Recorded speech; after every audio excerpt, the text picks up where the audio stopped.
les retardataires, Jean-Baptiste, Rémy, Romuald, est-ce qu'on est de nouveau en ligne? Nous sommes de nouveau en ligne en direct sur Facebook et ensuite c'est mis sur YouTube, etc. Tout le monde peut retrouver utilement puisque effectivement c'est important de retrouver puisque les vidéos en direct de Facebook sont supprimées maintenant au bout de 30 jours. Donc on a bien fait de tout sauvegarder sur YouTube et on va continuer à le faire. Alors, je vous propose donc de passer, si tout le monde est assis, au point 5. Jean-Louis, sur la reprise anticipée des résultats. Bien, merci Monsieur le maire. Donc, reprise anticipée en 2025 des résultats reportés de l'exercice 2024. L'article L2311-5 du Code général des collectivités territoriales permet au conseil municipal de procéder à la reprise anticipée des résultats de l'exercice clos et des restes à réaliser avant l'adoption du compte administratif, s'il est possible d'estimer les résultats à l'issue de la journée complémentaire. Les résultats constatés peuvent être affectés en tout ou partie, soit au financement de la section d'investissement, soit au financement de la section de fonctionnement. Ils doivent être affectés en priorité à l'apurement d'un éventuel déficit de fonctionnement antérieur, à la couverture du besoin de financement dégagé par la section d'investissement, pour le solde et selon la décision de l'Assemblée délibérante en excédent de fonctionnement reporté ou en une dotation complémentaire en réserve. Toutefois, s'il est possible d'estimer les résultats avant adoption du compte administratif et du compte de gestion, le conseil municipal peut alors, au titre de l'exercice clos et avant adoption du compte administratif, procéder à la reprise anticipée de ces résultats. La reprise anticipée des résultats est justifiée par une fiche de calcul des résultats prévisionnels accompagnée d'une balance et d'un tableau des résultats d'exécution du budget, ainsi que de l'état des restes réalisés au 31 décembre 2024 qui est annexé à la délibération. L'ensemble de ces informations a été soumis et validé par le comptable public. Il est aujourd'hui proposé au conseil municipal d'effectuer par anticipation une reprise des résultats 2024, c'est-à-dire de constater le résultat de clôture estimé 2024 et de statuer sur la prévision d'affectation de ce résultat dans le budget primitif 2025. Il est à souligner que la ville a transféré au SMEMAC la compétence assainissement collectif au 1er janvier 2025. À ce titre, l'ensemble des résultats du budget annexe de l'assainissement sera intégré au budget principal de la ville avant de donner lieu à une répartition entre le SMEMAC et la ville, conformément à la convention de transfert que nous avons adoptée. La reprise anticipée des résultats porte sur l'ensemble de nos budgets, soit le budget principal et les budgets annexes des immeubles productifs de revenus, de l'archéologie, ainsi que de celui de l'assainissement. Je vous rappelle enfin que le niveau de la reprise doit obligatoirement s'effectuer pour la totalité des résultats et en une seule fois, c'est-à-dire qu'elle doit concerner le résultat de la section de fonctionnement, le besoin de financement de la section d'investissement ou, le cas échéant, l'excédent de la section d'investissement ainsi que la prévision d'affectation dans leur intégralité. Pour le budget principal, les résultats cumulés de clôture de la section de fonctionnement, le résultat propre à l'exercice 2024 correspondant à la différence entre les titres et les mandats émis au cours de l'année est de 3 376 499 euros 38 centimes. En ajoutant à ce résultat le report à nouveau excédentaire de l'exercice 2023 de 7 352 400 euros et 7 centimes, le résultat cumulé de clôture s'élève à 10 728 899 euros et 45 centimes. Le besoin de financement cumulé de la section d'investissement après report. L'exécution de la section d'investissement, au terme de l'exercice 2024, se solde par un déficit de 3 534 007 euros et 47 centimes. À ce montant, il convient d'ajouter le solde excédentaire d'investissement reporté de l'exercice 2023 de 2 391 220 euros et 3 centimes pour obtenir le déficit d'investissement cumulé à la clôture de l'exercice 2024, soit 1 142 787 euros et 44 centimes.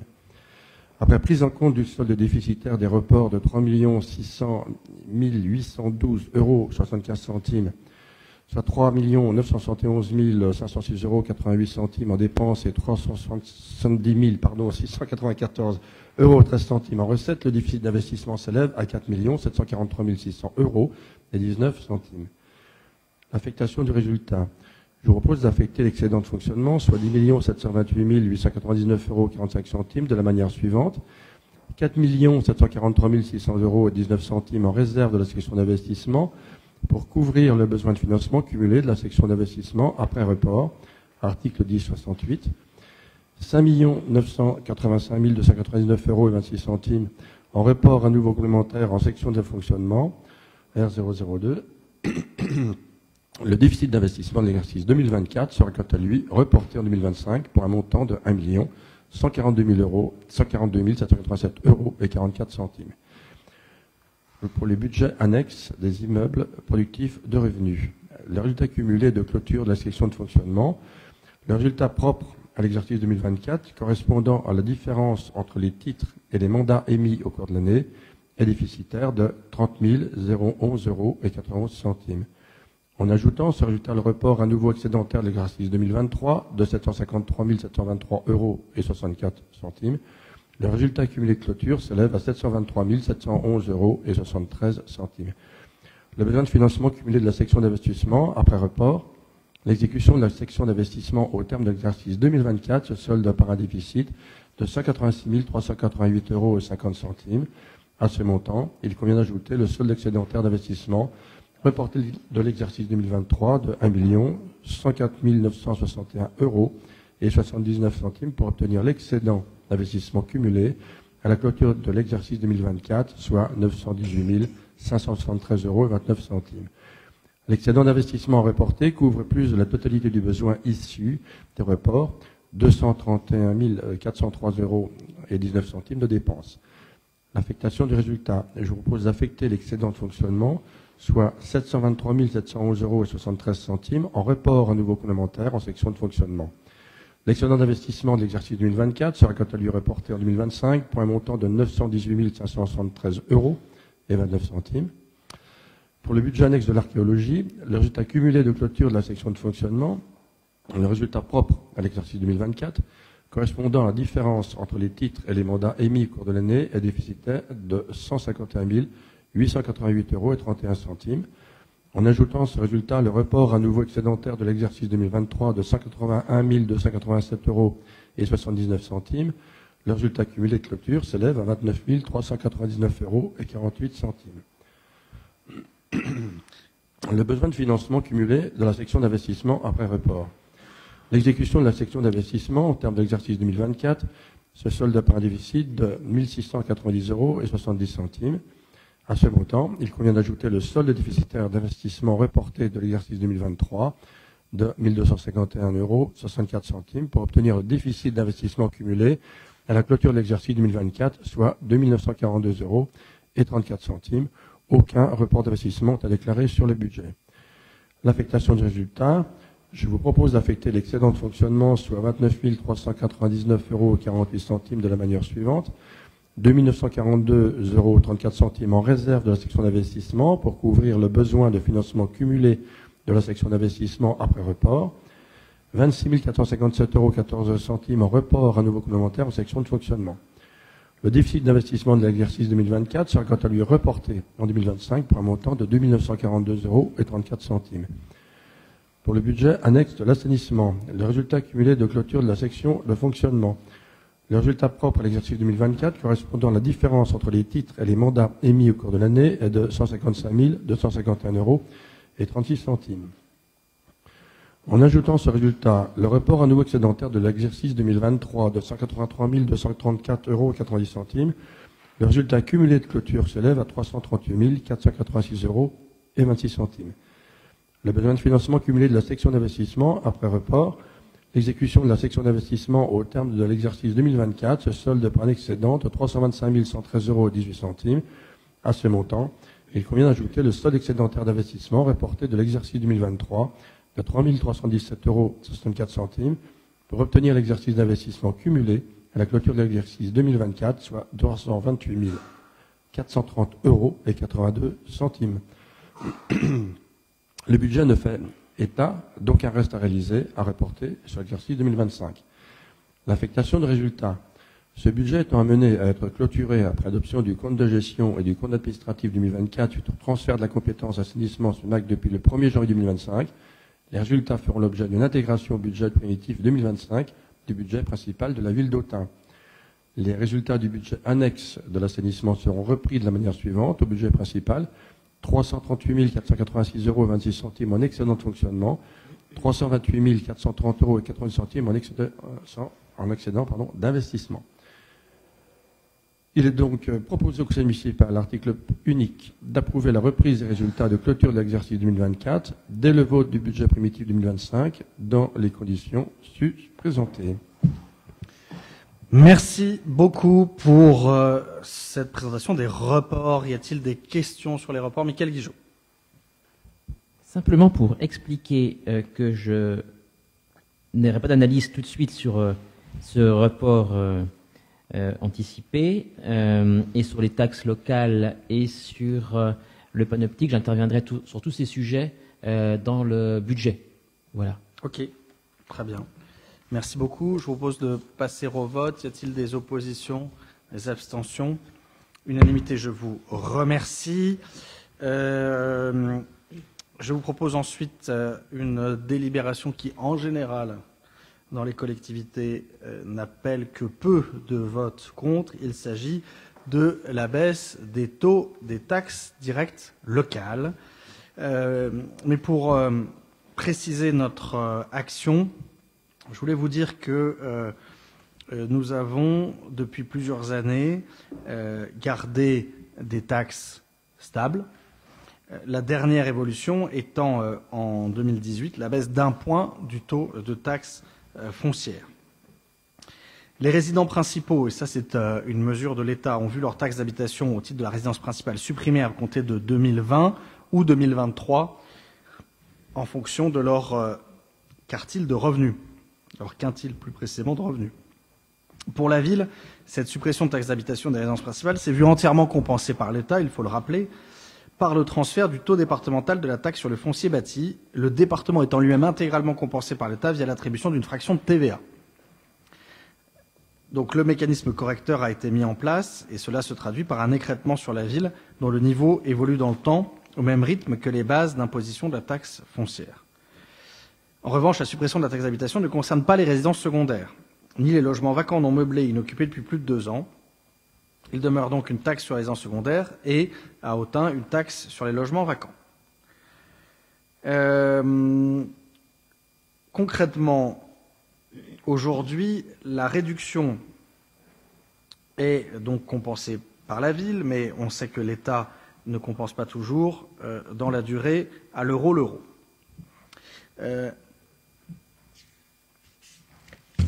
Ultérieurement, après l'épisode de Covid-19, nous avons fait un plan d'économie important, nous avons recherché un certain nombre de dépenses, nous avons vendu un certain nombre de bâtiments, ce qui nous a permis, contrairement à d'autres collectivités, de ne pas augmenter la part communale des taux de fiscalité locale. Aujourd'hui, forte des économies réalisées depuis plusieurs exercices, qui ont été salués par la Chambre régionale des comptes de Bourgogne-Franche-Comté, la ville souhaite faire bénéficier ses contribuables d'une baisse des taux d'imposition sur le foncier bâti, la règle de liaison des taux imposant désormais de calquer cette baisse sur la taxe d'habitation et sur la taxe sur le foncier non bâti. Il est donc proposé au conseil municipal une réduction proportionnelle des taux d'imposition se basant sur 1 point de baisse du taux de la taxe sur le foncier bâti, ce qui donne une variation en valeur de moins 2,16% sur le foncier bâti, moins 2,16% sur le foncier non bâti et moins 2,16% sur la taxe d'habitation, passant le taux du foncier bâti de 46,32 à 45,32, du foncier non bâti de 58,15 à 56,89 et de la taxe d'habitation de 17,75 à 17,37. Vous avez les évolutions du produit des taxes, ainsi sur les taxes sur les résidences secondaires, eh bien, à taux constant, c'était 368 avec une réduction 360. Il y a un effet de périmètre important dû à la correction par l'État des déclarations des résidences secondaires après la campagne de Gérer mes biens immobiliers. Donc voilà la différence entre 24 et 25. Donc la baisse fait une baisse de 8 000 sur le produit. Sur le foncier bâti, il n'y a pas d'effet périmètre. Donc le produit en 24, c'était 8,8 millions. En 25, ça aurait été 9 millions. Et finalement, avec un maintien des taux, c'est 8,8 millions, c'est quasiment équivalent. Et sur le foncier non bâti, donc 189 000, 192 000 si nous n'avions pas baissé les impôts, 188 000 avec la réduction des taux. Donc là, on voit qu'il y aura une baisse réelle sur le foncier non bâti. Donc le produit global à percevoir fait état finalement d'une baisse de 100 000 euros d'une année sur l'autre. Donc ce point de fiscalité en moins nous ampute de 100 000 euros, sachant que si nous n'avions pas finalement baissé ces taux, nous aurions perçu quasiment 9 millions 6, ce qui aurait fait donc 240 000 euros de différence. Voilà. La différence entre les différentes colonnes étant liée, comme vous l'avez compris, à l'indexation de 1,7 basée sur l'inflation. Donc, considérant que le budget primitif proposé est élaboré en tenant compte de cette réduction proportionnelle de 2,16%, il est proposé au Conseil municipal de réduire les taux d'imposition en 2025 par rapport à 24 au niveau suivant. Taxe sur le foncier bâti, le taux 24, je les ai détaillés, donc une baisse de 2,16%, sur le foncier non bâti, moins de 16%, sur la taxe d'habitation, moins de 16%, et d'autoriser M. le maire ou son représentant à signer tout document si rapportant. Sur cette baisse des taux, y a-t-il des demandes d'intervention? Je précise que cette baisse intervient notamment pour compenser la hausse des taux intercommunaux, hausse de 0,5, nous on baisse d'1 point, hausse contre laquelle nous avons unanimement voté, estimant qu'il est important de pouvoir à la fois redonner du pouvoir d'achat et une attractivité aux investisseurs immobiliers. Et donc, nous avons annoncé une baisse de 1 point. Nous gardons cette baisse de 1 point. On en parlera pendant le budget. Il y avait notamment, on le verra, une baisse de dotation de l'État. Donc, cette année, nous aurions pu baisser plus, finalement, s'il n'y avait pas eu ce plan de réduction des dépenses publiques de l'État.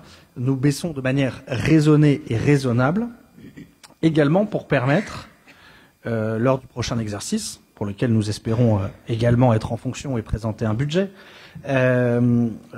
permettre d'anticiper d'éventuelles également réductions ou nouveaux plans de réduction de la dépense publique de l'État.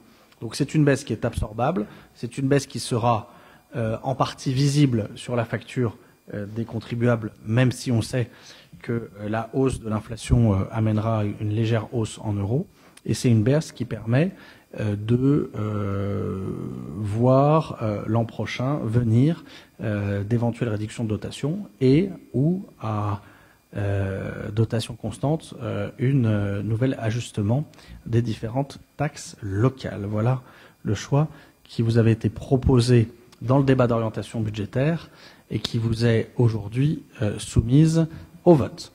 Sur Mickaël, du coup, il y a une demande d'intervention. Vas-y. Tu as tendu une perche.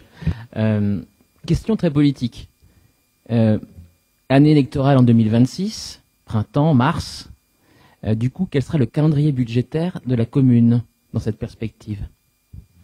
C'est une très bonne question, Mickaël, à laquelle nous n'avons pas encore réfléchi.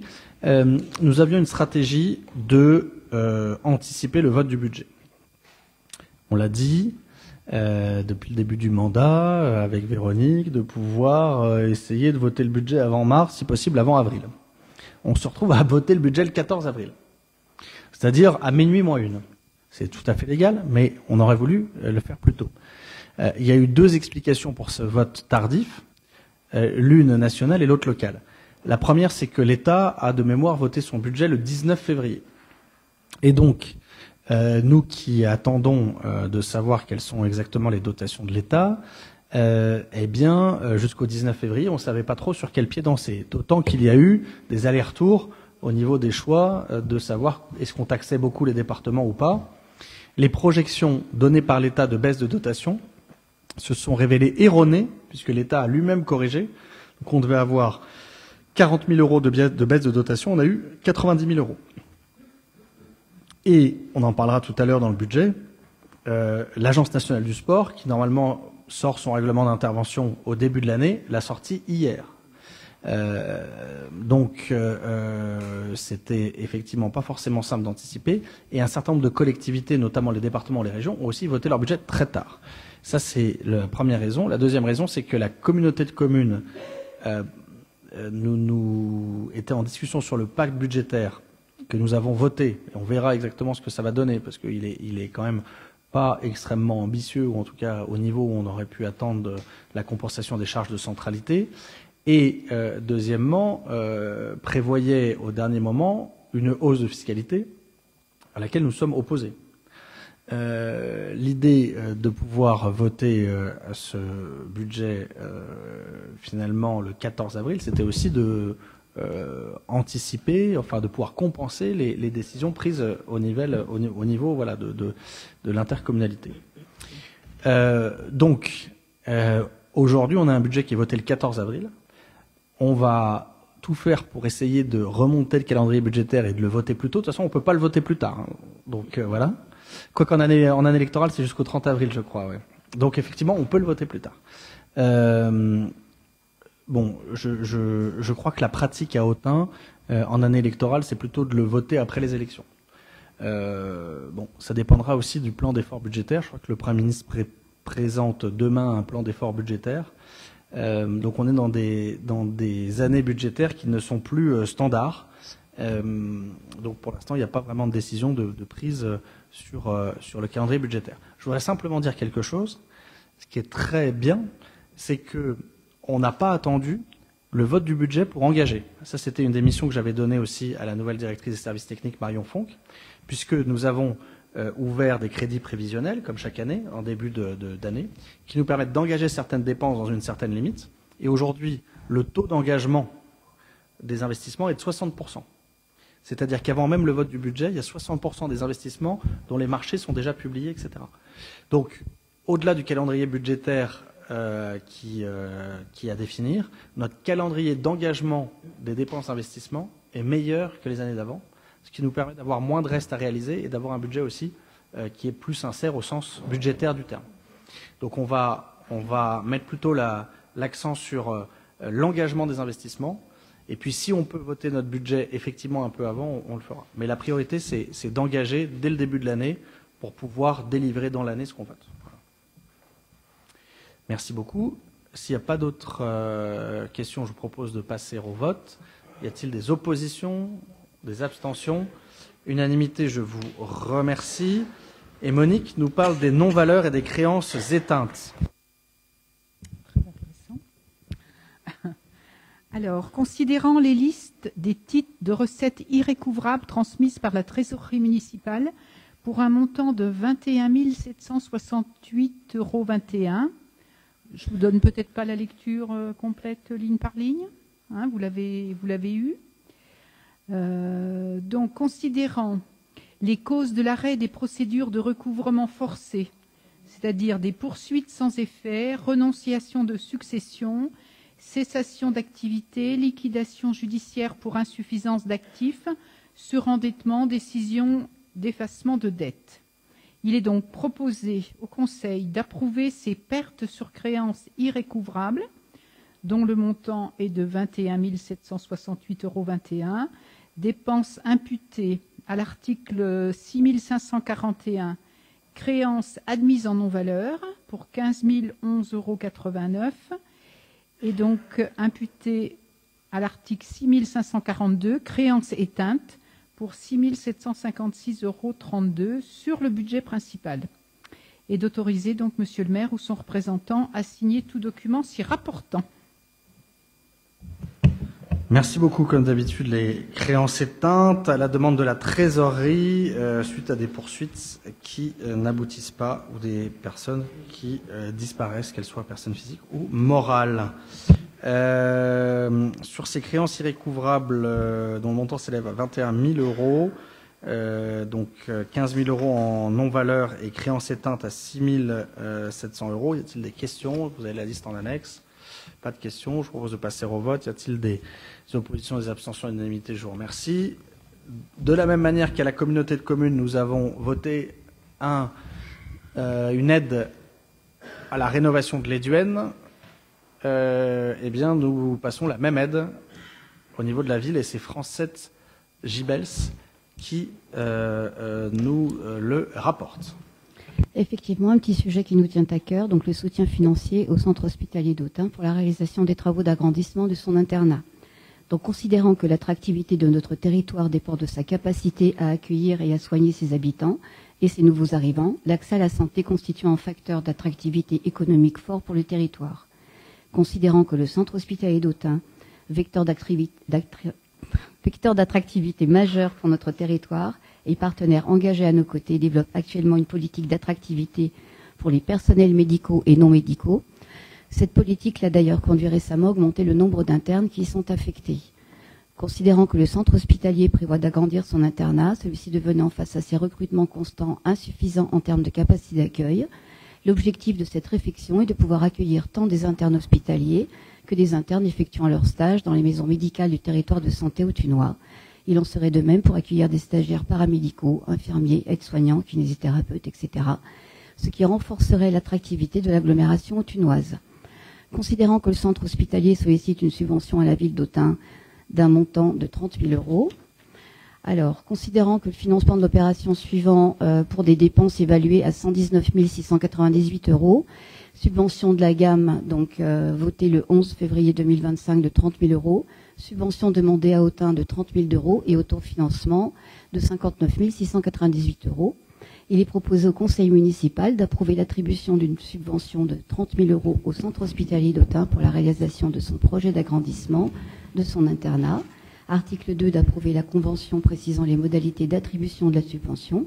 Et article 3, d'autoriser monsieur le maire ou son représentant à signer la convention ainsi que tout document nécessaire se rapportant à ce dossier. Merci Francette. Sur ce rapport, y a-t-il des questions? Monsieur le maire étant sorti en tant que président du conseil de surveillance de l'hôpital. Pas de questions? Nous n'avons pas procédé au vote, monsieur le maire. Donc sur ce rapport, qui vote contre? Qui s'abstient? Je vous remercie. Nous passons au rapport 5.5, Monique Gatier, affaires financières, mise en œuvre d'une APCP relative à la participation au projet de requalification du quartier de Saint-Andoche. Du coup, on attend monsieur le maire ou pas spécialement? Non, pas spécialement.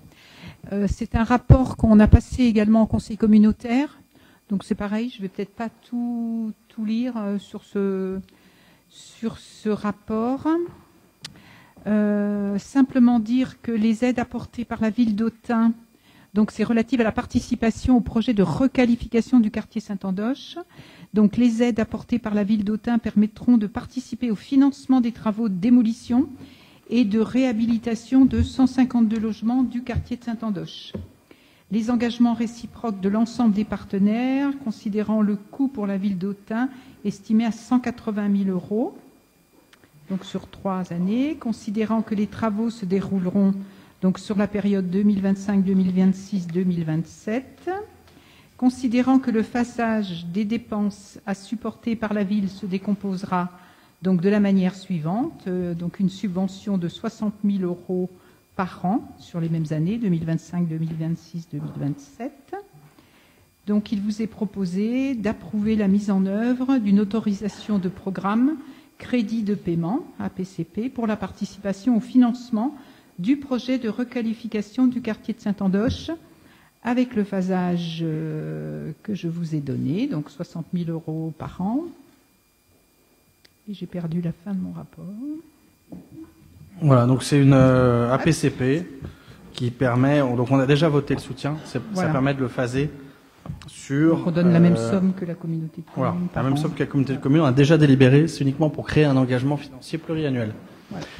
En investissement, puisque vous savez que la Chambre régionale des comptes nous avait fait remarquer qu'on le passait en fonctionnement, qu'il était plus avantageux pour la commune de le passer en investissement. C'est ce qu'on fait désormais, ce qui nous permet de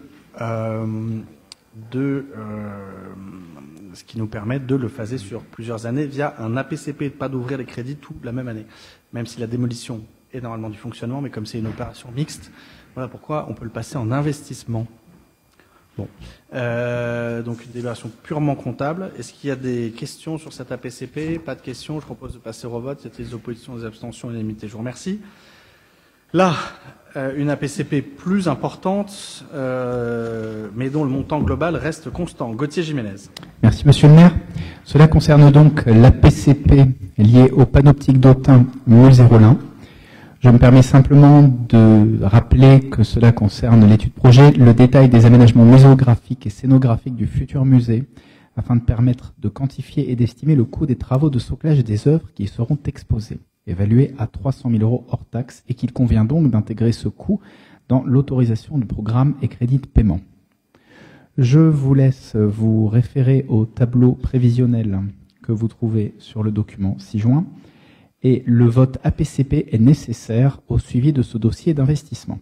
Il est donc proposé au conseil municipal de décider de l'actualisation de cette APCP à la réalisation du projet de rénovation et d'extension du musée Rollin pour un montant total inchangé de 30 385 390 €, taxes tout compris. Et article 2, d'adopter le phasage en crédit de paiement suivant. Article 3, de préciser que les reports de crédit de paiement se réaliseront sur les CP de l'année N+1 automatiquement la dernière année. Et article 4, de préciser que les dépenses de l'AP de 30 385 390 € seront équilibrées en recettes comme suit. Et à chaque étape du projet, bien entendu, les subventions seront sollicitées. Merci Gauthier. Donc on est sur une enveloppe globale toujours identique et une APCP. Donc la dernière c'était le 30 décembre, hein, c'est ça qu'on avait mis à jour. Et donc une APCP qui elle évolue effectivement en fonction des travaux, sachant que comme vous l'avez vu ou peut-être pas encore, les travaux ont commencé, l'entreprise Dufraigne s'est installée. L'entreprise CBM est en train de prendre ses marques également. Et donc, le site est clôturé et les 2 premiers marchés sont en cours d'exécution. Et l'INRAP arrive dans les jours à venir. Et puis, on parlera de la suite, effectivement, dans une délibération qui arrive, je crois, juste après. On est là sur, effectivement, la partie concrète des travaux avec un prévisionnel maintenant sur les 3 années à venir, étant donné que les grands travaux de construction sont lancés, qui est assez robuste. En tout cas, c'est ce qu'en pense aussi la Chambre régionale des comptes qui a clairement indiqué la soutenabilité de ce projet et de ce phasage. Merci à toutes les équipes, notamment Jean-Baptiste Resvois et les équipes du service finance pour l'ingénierie financière qui n'est pas simple étant donné les différents subventionneurs, financeurs, État, région, département et Europe qui ont chacun leurs propres règles de décaissement des fonds. Sur la PCP, sur l'actualisation de la PCP, est-ce qu'il y a des questions? S'il n'y a pas de questions, je propose de passer au vote. Y a-t-il des oppositions, des abstentions? L'unanimité, je vous remercie. Nous passons au budget. On va essayer de faire assez court. On a vu les taxes, on a vu donc les reprises des résultats. La présentation synthétique vous a été fournie. Sur les dépenses, nous avons principalement des contrats de prestation de location d'assurance pour 3 millions, des flux des carburants pour 1,9 million. Il y a des subventions aux associations, la liste est fournie en annexe pour un montant qui se maintient, qui est même légèrement dans le prévisionnel supérieur à l'an dernier, autour de 600 000 €. Le reversement de 50% du résultat de clôture du SMEMAC pour 232 000 €. Ça veut dire qu'on reverse aussi 232 000 € au SMEMAC, mais qui va faire des investissements derrière. Donc, on avait un budget qui était bien équilibré, bien fourni. Les intérêts d'emprunt pour 383 000 €. Des provisions pour créances douteuses, ça c'est 5 000 €. Le virement à la section d'investissement pour 7,5 millions. En recettes, les résultats reportés pour 6,3 millions. Produits des services du domaine de vente, notamment les coupes de bois, les concessions du cimetière, les redevances d'occupation de domaine public, les remboursements et frais divers pour 1,5 million. La fiscalité locale qui restera autour de 10 millions, nous étions quasiment au même montant l'an dernier, dont 9,3 millions d'impôts directs. Les dotations et participations de l'État, 6,7 millions, notamment effectivement la dotation forfaitaire des communes, 2,4 millions, la DSU, 1,8 million, et ensuite différentes dotations plus modestes. Voilà. Ensuite, en section d'investissement, donc différentes études, notamment sur le site Saint-Nazaire, c'est des études diagnostiques, structure et sanitaires, notamment pour la potentielle reprise de fouilles sur ce site. Le quartier de la Gare, nous avons provisionné 40 000. Les comités de pilotage avancent. Nous avons très prochainement, sur la fin de l'année, Sphéris qui va s'étendre et l'arrivée de Flexi sur un calendrier qui nous sera précisé, mais a priori vers octobre. Et puis différentes améliorations à prévoir sur cette gare qui, même si elle n'a pas de desserte ferroviaire, est plus que très utilisée pour les 3000 apprenants de Sphéris et pour la navette Flexi, l'expérimentation qui commence financée à 17,3 millions d'euros par l'État et SNCF Innovation. On en reparlera, je pense, dans des délibérations suivantes, dans les prochains conseils, parce qu'il y a des questions foncières aussi sur lesquelles on va se positionner. Et puis en parlant d'études aussi, la parcelle BN 138, sur laquelle nous avons fait une vente pour un terrain de padel et un hôtel, et pour laquelle nous sommes en train d'étudier la création donc de l'extension de la gendarmerie. Et il y a une étude d'aménagement en termes de desserte. En fait, c'est pour réaliser la voirie de desserte de ces nouveaux lots de construction. Et puis dans les travaux, les immobilisations corporelles, ça c'est 6 millions d'euros de travaux. C'est le boulevard Loraux qui effectivement est important, subventionné très fortement et avec une partie de travaux pour compte de tiers à la communauté de communes pour 679 000 euros. La toiture de l'église Notre-Dame, là aussi avec une subvention DRAC importante pour 600 000 euros. La toiture est en très mauvais état, elle est bâchée.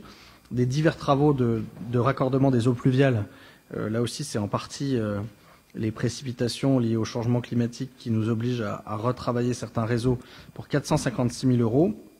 Le Pump Track, skatepark, gros projet qui arrive pour 450 000 euros. Différents travaux de voirie pour 390 000 euros. La rue de la Grille, en particulier après le passage du SMEMAC, pour 240 000 euros. Et puis ensuite des travaux de menuiserie dans les écoles, à Victor Hugo, dans l'école des Hauts-Quartiers, dans la maison des Hauts-Quartiers Valéry Giscard d'Estaing, à l'église Saint-Jean, à l'école du Clos Jovet, et ensuite des dépenses plus modestes, inférieures à 70 000 euros chacune. Donc les opérations d'équipement, c'est le musée panoptique, l'OPA-RU et la restructuration du quartier de Saint-Andoche. Donc les 3 APCP que nous venons de voter, qui prennent 4 400 000 euros de crédit sur cette année. Et vous aurez noté, donc le remboursement des emprunts est de 2,2 millions cette année. Il y a diverses opérations patrimoniales, notamment les avances forfaitaires et l'intégration des biens vacants sans maître dans le patrimoine. Donc en recettes, nous attendons 1,3 million, 1,3 million quasiment de subventions d'investissement, notamment l'Europe et l'État, le département, la région, en sachant que nous n'avons pas inscrit les recettes de l'Agence nationale du sport, puisque nous demandons plus de 200 000, mais nous n'avions pas jusqu'à hier le règlement d'intervention. Donc nous espérons des subventions de l'Agence nationale du sport. Nous avons déjà obtenu depuis la préparation du budget des subventions de Citeo, de l'éco-organisme Citeo, pour environ 90 000 euros, en subvention pour notre brigade de proximité sur le tri des postes et des actions que nous faisons. Puis quelques opérations pour compte de tiers, notamment sur les travaux d'office de mise en sécurité. L'équilibre de cette section d'investissement vient en recette sur un emprunt prévisionnel de 2 millions 788 000, légèrement supérieur au remboursement de la dette, mais qui est la conséquence d'une vision pessimiste de nos recettes, l'objectif étant d'emprunter le même montant que nous remboursons cette année, c'est-à-dire d'avoir une dette stable. Pour information, l'an dernier, nous avions inscrit 1 million d'emprunts nouveaux. Nous avons réalisé l'année budgétaire sans réaliser donc le moindre emprunt. Cette année, nous espérons donc ne pas mobiliser l'ensemble de l'emprunt et sur les 2,7 millions que nous nous autorisons, 2,8 millions, de simplement emprunter autour de 2,2 millions. Si le cas échéant nous devions emprunter l'ensemble de l'emprunt, nous resterions néanmoins en dessous de 18 millions de dettes, ce qui reste un niveau historique depuis plus de 20 ans sur la dette de la ville en euros constants. Si nous ne réempruntons pas plus que nous remboursons, nous resterions donc à autour de 17,4 millions, qui est un niveau extrêmement faible, historiquement faible, encore un peu plus élevé que la strate, mais historiquement faible, de dette, sachant que nous étions au début du mandat en euros constants autour de 22 millions. Donc nous avons, pour le redire très simplement, désendetté la ville. Nous faisons cette année une pause dans le désendettement afin de pouvoir légèrement baisser la fiscalité locale. C'était d'ailleurs un débat que nous avons eu depuis le début du mandat. Baisse de l'endettement versus fiscalité. Eh bien, cette année, nous maintenons la dette, nous maintenons le niveau de la dette et nous baissons légèrement la fiscalité. Ainsi que nous y invitent d'ailleurs les conclusions du rapport de la Chambre régionale des comptes. Voilà pour les grandes masses du budget principal. Sur les IPDR, ça concerne principalement la gendarmerie et l'Hexagone. Avec des travaux prévus sur l'Hexagone, certains d'entre vous ont vu des problèmes d'étanchéité qui sont apparus sur le toit terrasse. Nous allons nous y atteler. Et puis nous n'avons plus de budget annexe assainissement, il a été transféré au SMEMAC. Il nous reste simplement le budget annexe archéologie, qui n'a d'intérêt que celui de présenter une vision synthétique des comptes, analytique des comptes, et de nous permettre de travailler en prestation sur d'autres chantiers. Voilà l'unique raison de ce budget annexe archéologie. Sur l'ensemble de ces budgets, je propose d'ouvrir la discussion. Y a-t-il des questions? Mickaël Guigeot. Monsieur le maire, chers collègues, je veux saluer le travail réalisé par les services et les élus sur ce budget 2025. Pour avoir une analyse objective du budget 2025 de la ville d'Autun, il convient de s'attarder sur les résultats antérieurs, qui viennent largement conforter son équilibre. Le cumul des excédents précédents à la section de fonctionnement du budget principal s'élève à 10,7 millions d'euros sur le fonctionnement. Si on ajoute l'excédent du budget annexe de l'assainissement, c'est un cumul de 11 millions d'euros qui s'offre au budget 2025. Vos arbitrages conduisent à affecter ce résultat cumulé au budget 2025 de la façon suivante. 6,3 millions d'euros pour les recettes de fonctionnement 2025 et 4,7 millions d'euros pour les recettes d'investissement. Qu'en penser stratégiquement?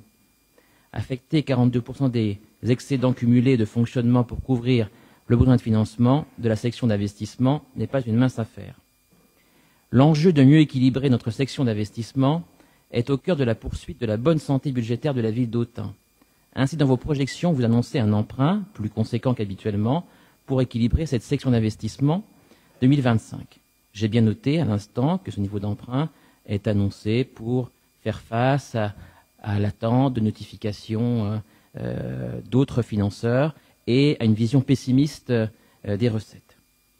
Il y a un fait incontestable, la section de fonctionnement dégage encore un autofinancement puissant. Est-ce la traduction d'une trop grande rigueur ou d'une gestion optimisée du fonctionnement? C'est aussi, de mon point de vue, la traduction d'un apport considérable pour le soutien à la section d'investissement, à l'avenir de notre ville et aussi à son économie. Le cap pour garder un haut niveau d'investissement me semble bon dans un contexte dégradé au niveau national et international. L'incertitude actuelle au niveau de notre économie nous oblige à créer de l'activité pour nos entreprises et à préserver les emplois. C'est aussi engager des investissements pour que notre ville reste attractive.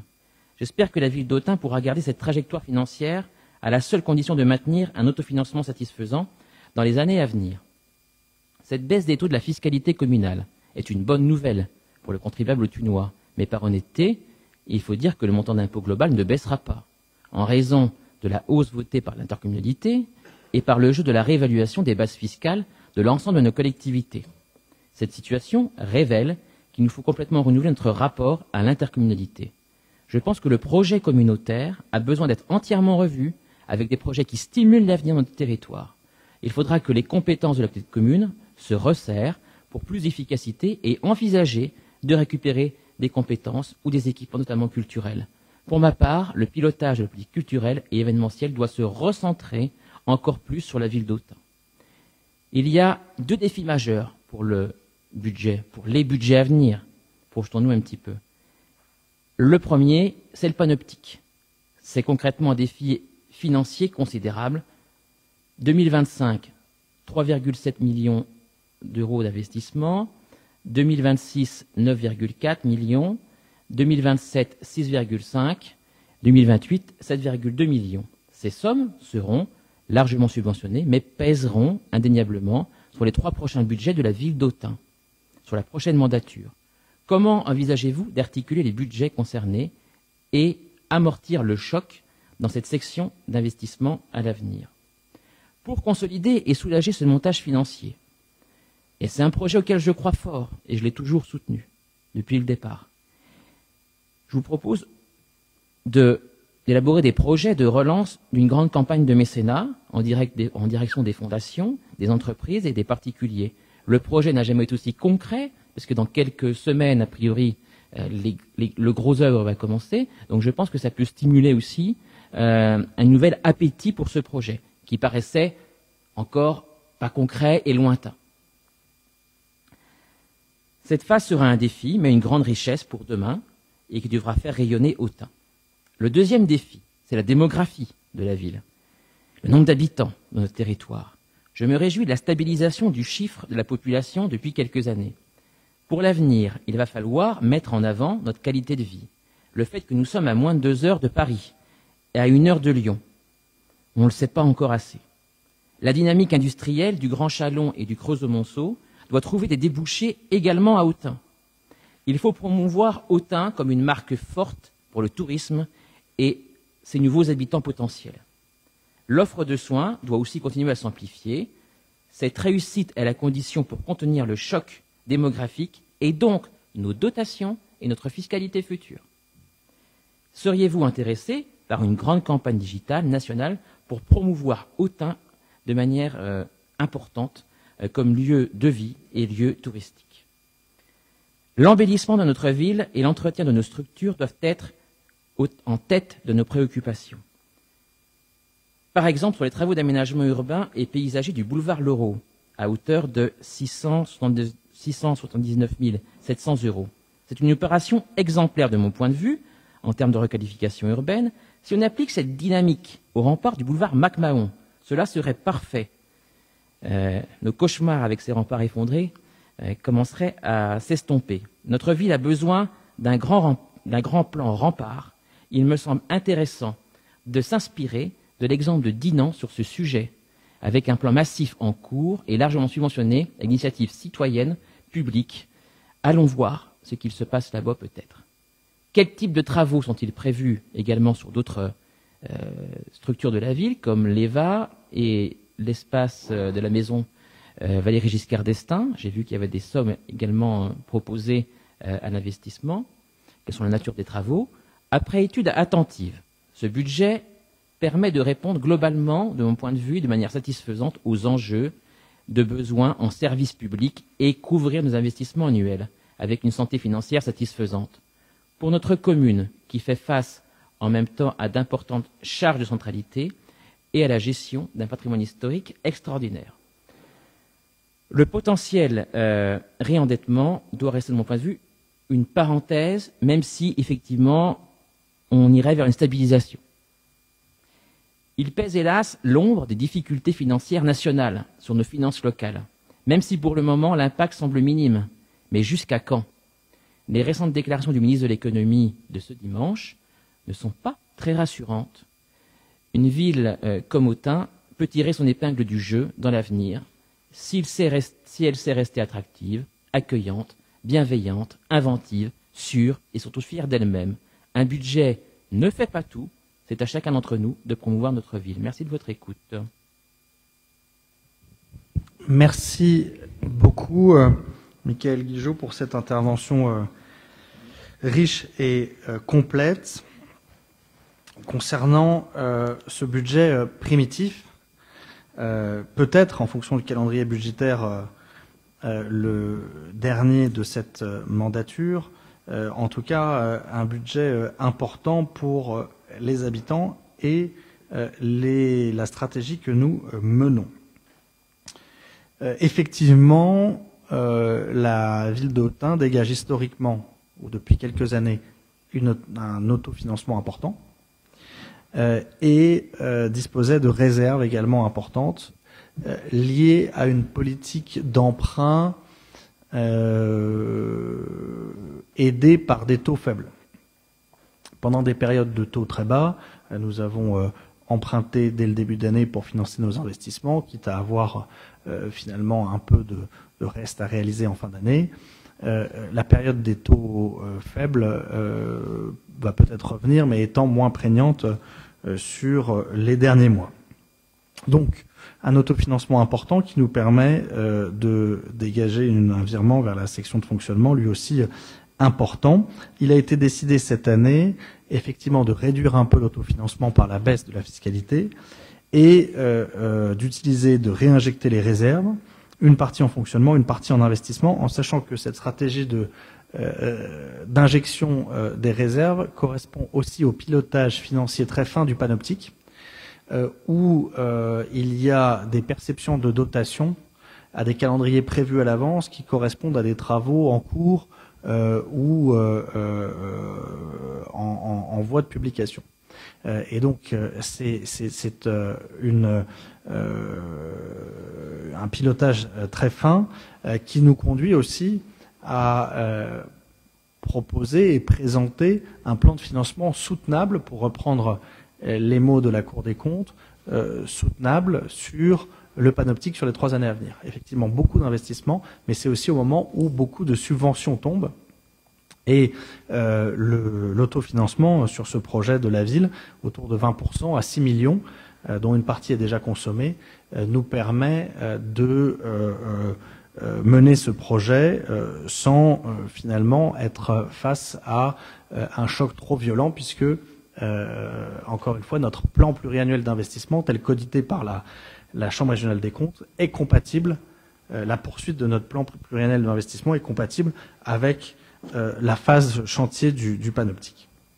Bon, néanmoins, il faut être évidemment vigilant, ça fait une gymnastique financière importante, et puis néanmoins, effectivement, une prise en charge sur 3 ans qui n'est pas neutre. Alors, dans ce cadre, nous sommes en train de relancer effectivement la campagne de mécénat par le fonds de dotation que nous avions créé au début du mandat, que nous allons faire monter en puissance, puisque nous avons déjà des donataires qui vont se manifester, Nexens en nature, et une grande banque locale qui a déjà financé une partie de l'exposition au musée du Quai Branly au fil de l'or, et qui se positionne pour, dès cette année, venir abonder le projet. Et nous allons nous adjoindre les compétences d'un cabinet spécialisé pour à la fois faire monter un cabinet avec lequel nous travaillons déjà sur d'autres sujets de subvention, à la fois pour faire monter ce fonds de dotation que nous avions créé mais que nous n'avions pas finalement enfanté et que nous n'avions pas abondé, et en même temps pour aller sur la recherche d'autres financements. Il y a des fondations qui s'intéressent fortement à Autun, notamment la fondation Bettencourt, pas sur le musée, ou pas encore sur le musée, mais sur un festival de chant choral qui va être prochainement annoncé, financé entièrement par la fondation de la famille actionnaire de L'Oréal. Donc oui, on va aller et enclencher cette campagne très bientôt. D'ailleurs, les panneaux de chantiers ont déjà des espaces vacants pour aller coller les stickers des logos des partenaires quand ils auront versé le chèque au fonds de dotation. Donc on est vraiment prêt et pas loin d'aboutir. Il faut formaliser ça de manière professionnelle. Évidemment, il y a un enjeu de communication, notamment sur le panoptique où je pense qu'il faudra là aussi s'adjoindre les services d'une entreprise spécialisée dans la communication de Muséal, mais également à l'occasion de la refonte du service communication, puisque l'excellente Amandra Évrard partant en retraite, c'est l'occasion aussi de pouvoir réfléchir à notre stratégie sur les prochaines années et la manière de la projeter. Comme vous l'avez vu, j'essaye à ma modeste hauteur de contribuer aussi à la communication nationale de temps en temps de la ville d'Autun, pas forcément sur les chaînes que je voudrais tout le temps, mais en tout cas pour essayer à chaque fois de caser soit le mot Bourgogne, soit le mot cathédrale dans chaque intervention. Néanmoins, il y a un travail d'attractivité et nous sommes en lien avec, et on va voir comment ça marche, mais on a des bons retours de cette offre avec les services de la région Bourgogne-Franche-Comté qui ont lancé une offre assez forte d'attractivité, notamment pour les nouveaux habitants, travaillant avec un cabinet avec lequel on avait déjà travaillé, mais cette fois de manière un peu plus précise. J'ai eu de très bons retours des collègues sur cet accompagnement, et donc je crois qu'il y a une rencontre qui est prévue dans les prochains jours avec ce service d'attractivité de la région qui relance et qui arrive dans certains territoires à faire venir des familles, mais c'est vraiment du cousu humain avec ce service régional qui frappe assez fort, notamment sur les réseaux sociaux. Vous avez peut-être déjà vu sur Facebook ou YouTube des pubs en disant venez vous implanter, venez habiter en Bourgogne. C'est eux qui financent ça et ensuite qui attrapent et qui arrivent à amener jusqu'au bout de nouveaux ménages à s'installer. Mais toute initiative est bonne à prendre. On aura le 18 avril, donc c'est vendredi ou samedi, un reportage de TF1 sur Autun, un micro-trottoir sur la gestion de notre politique de tri des ordures ménagères. C'est pas forcément le plus vendeur touristiquement, mais ça fait encore parler de la ville d'Autun. Et je crois que TF1 va venir aussi cette année sur le spectacle. Donc là aussi c'est très bien. Les partenariats avec les médias nationaux sont extrêmement importants. Ça mérite effectivement à la fois de l'investissement en temps, en hommes, et on a encore beaucoup de choses à faire, je pense. Sur les relations avec la communauté de communes, sans vouloir tirer trop la couverture ou se vanter, on a réussi à investir tout en baissant les impôts et en baissant la dette. Bon, parce que nous avons fait certains choix, parce que nous sommes allés chercher des subventions, parce que nous avons limité peut-être de recours à des études, parce que nous avons phasé, parce que nous avons fait des travaux de voirie en même temps que des travaux de réseau, parce que, bon, je pense deux choses. D'une part, effectivement, que la communauté de communes pourrait mieux compenser les charges de centralité de ces communes, premièrement, et deuxièmement, qu'elle pourrait rechercher une efficience dans sa gestion et du coup le revendre, entre guillemets, le rétrocéder aux communes. Je prends un seul exemple, la géolocalisation des véhicules. Tous les véhicules de la ville sont géolocalisés. Nous avons fait des économies de carburant. Nous avons vendu des véhicules. Nous sommes beaucoup plus performants sur les trajets, l'utilisation des véhicules, l'achat de véhicules électriques. Moi, je regrette que la communauté de communes ne soit pas allée. Sur cette géolocalisation, c'est un investissement. C'est Orange, c'est une filiale d'Orange qui le fait. C'est un investissement assez modeste qui est rentabilisé dès la première année. Bon, bah voilà, il va falloir continuer à aller optimiser comme ça sur ce genre de choses dans les différents services. Il y a des logiciels qui sont en déploiement, notamment de systèmes d'information géographique au service urbanisme. Il y a des nouveaux logiciels qui sont en déploiement au service RH, au service finance sur la gestion des congés.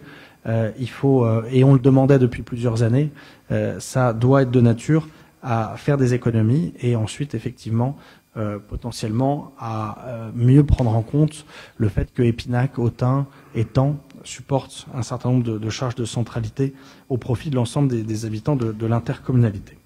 Et prendre en compte également les différences de fiscalité qui sont finalement de la concurrence un peu déloyale où à 100 mètres près, on paye 2 fois moins pour sa maison.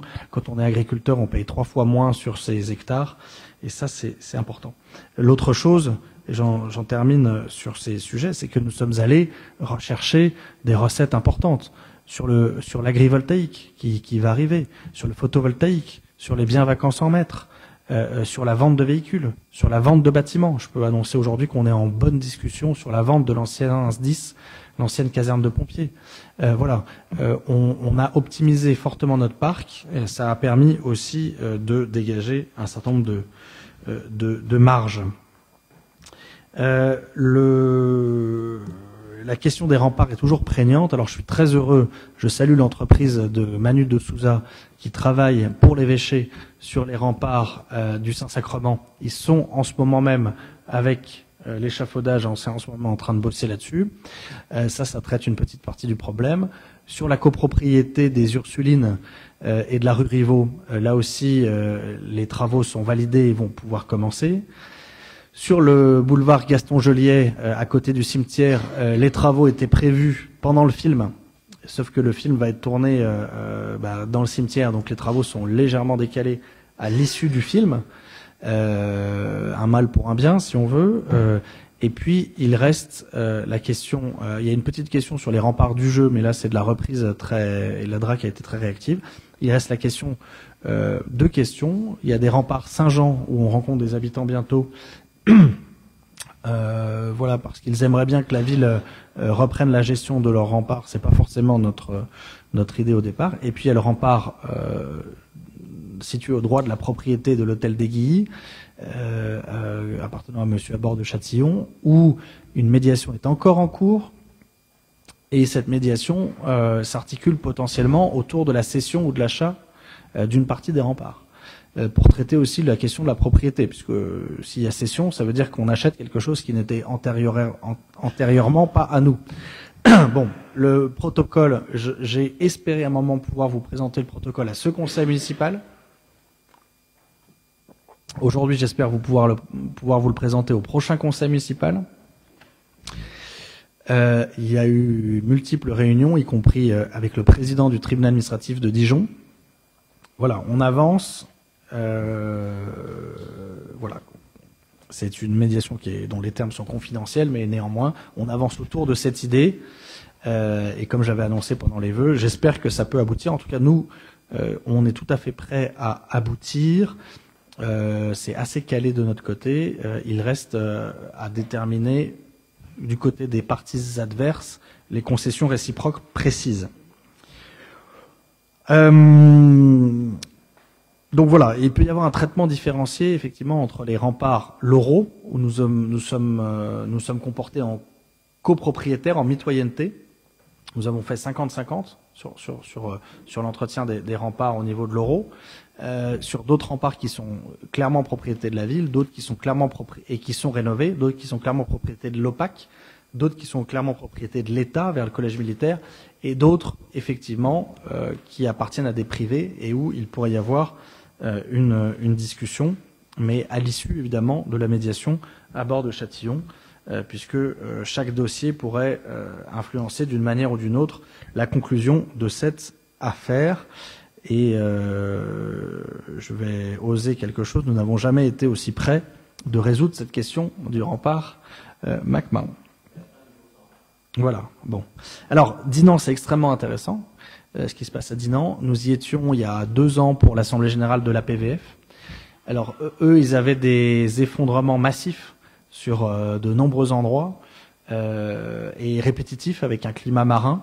Ils ont effectivement décidé d'acheter petit à petit l'ensemble des segments, des sections et de les remonter. Et ils n'ont pas encore tout remonté. Et il y a encore pas mal de remparts à consolider. Et c'est plus petit, il y a moins de remparts aussi. Mais oui, c'est un choix qui peut être fait. Ensuite, il faut évaluer la charge en face d'entretien. Mais voilà, pour leur dire, et si le tribunal administratif de Dijon écoute ce conseil municipal, notre position est de considérer que les propriétaires des terrains retenus par les murs de soutènement qu'on appelle remparts sont propriétaires de ces remparts et doivent l'entretien. Et effectivement, on peut avoir des régimes d'aide sur l'entretien des remparts comme on a sur l'entretien des façades, et la DRAC aide à hauteur de 40% les propriétaires de remparts inscrits ou classés. Sur l'EVA, nous poursuivons, si j'ai bien noté, une politique de restauration classe par classe, salle par salle de ce bâtiment, où plusieurs salles pourraient se libérer d'ailleurs, donc politique progressive. Et sur la maison des hauts quartiers, qui finalement avait été assez peu investie depuis la création de l'espace Simone Veil il y a 10 ans, nous remettons de l'argent pour une remise au propre, une remise aux normes. C'est un espace qui est très utilisé, où il y a un logement d'ailleurs que nous louons. Les locataires viennent de changer d'ailleurs, et où il y a une école, où il y a une cour d'école, où il y a une garderie, et donc nous remettons un budget pour remettre un peu au propre. Il y a des choses des affiches ou des je crois qu'il y a une salle qui était fermée où il y a un Minitel dedans, donc je pense voilà, il y a un certain nombre de choses qui n'ont pas bougé depuis très longtemps. Donc c'est un peu d'argent pour cette maison des hauts quartiers où nous avons repositionné la Société Éduenne, nous avons repositionné l'école de dessin, nous avons à un moment repositionné temporairement la garderie du primaire, et donc nous allons remettre un peu de sous pour que cet endroit soit propre et sécurisé. J'indique que nous avons ouvert la cour d'école côté école maternelle des hauts quartiers afin que, à la suite de l'expérimentation de la rue Piolin, je ne sais pas si on a bien communiqué, l'expérimentation de la rue Piolin n'a pas été concluante en raison des bus scolaires. On a eu un avis défavorable définitif de la région. Donc nous avons retiré cet aménagement progressif de la rue Piolin, que nous avons d'ailleurs installé rue de la Croix-Verte, enfin pas rue de la Croix-Verte, pardon, rue Harold de Fontenay à la Croix-Verte.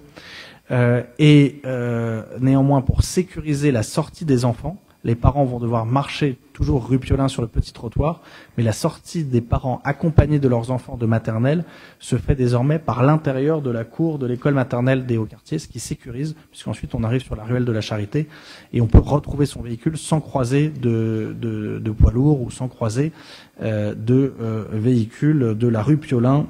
Voilà. Et donc on souhaite continuer à ce que ce bâtiment fonctionne. C'est aussi pour ça qu'on met 80 000 € d'huisserie sur les huisseries du centre social, de la maison des hauts quartiers, qui n'est plus un centre social, à la fois pour la garderie, pour l'école et pour le centre social, où il y a une question d'efficacité thermique des bâtiments. Et donc nous investissons sur ce sujet. Voilà, je crois avoir répondu à un certain nombre de points. Voilà. S'il y a d'autres questions, Michael Guigeot. Simplement dire pour le vote. Donc Frédéric Brochot m'a chargé de vous dire qu'il s'abstenait, et moi je serais pour un vote favorable. D'accord. Alors j'avais pas commencé à passer au vote. C'est mon côté bipolaire. Puisque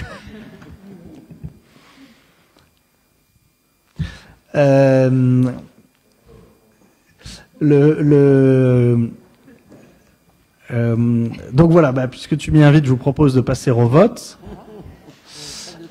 Y a-t-il des oppositions? Des abstentions? Une abstention. Et donc unanimité moins une abstention. Je vous remercie. Et il y a un truc qui passe pour signer. On retourne un tout petit peu dans le cœur de ville mais c'est une délibération purement financière, mais qui a pour objet le cœur de ville. Cathy Nicolaou. Oui, la foncière commerciale d'Autun a été créée en 2024 avec comme partenaire la Banque des territoires et Patrimoine et Territoires, respectivement pour 49 et 51%.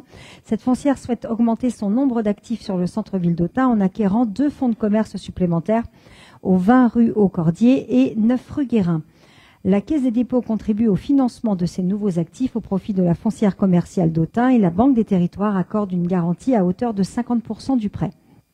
Il est donc proposé au conseil municipal d'accorder sa garantie à hauteur de 153 150 €, soit 50%, pour le remboursement d'un prêt d'un montant total de 306 300 € souscrit par la foncière commerciale d'Autun auprès de la Caisse des dépôts.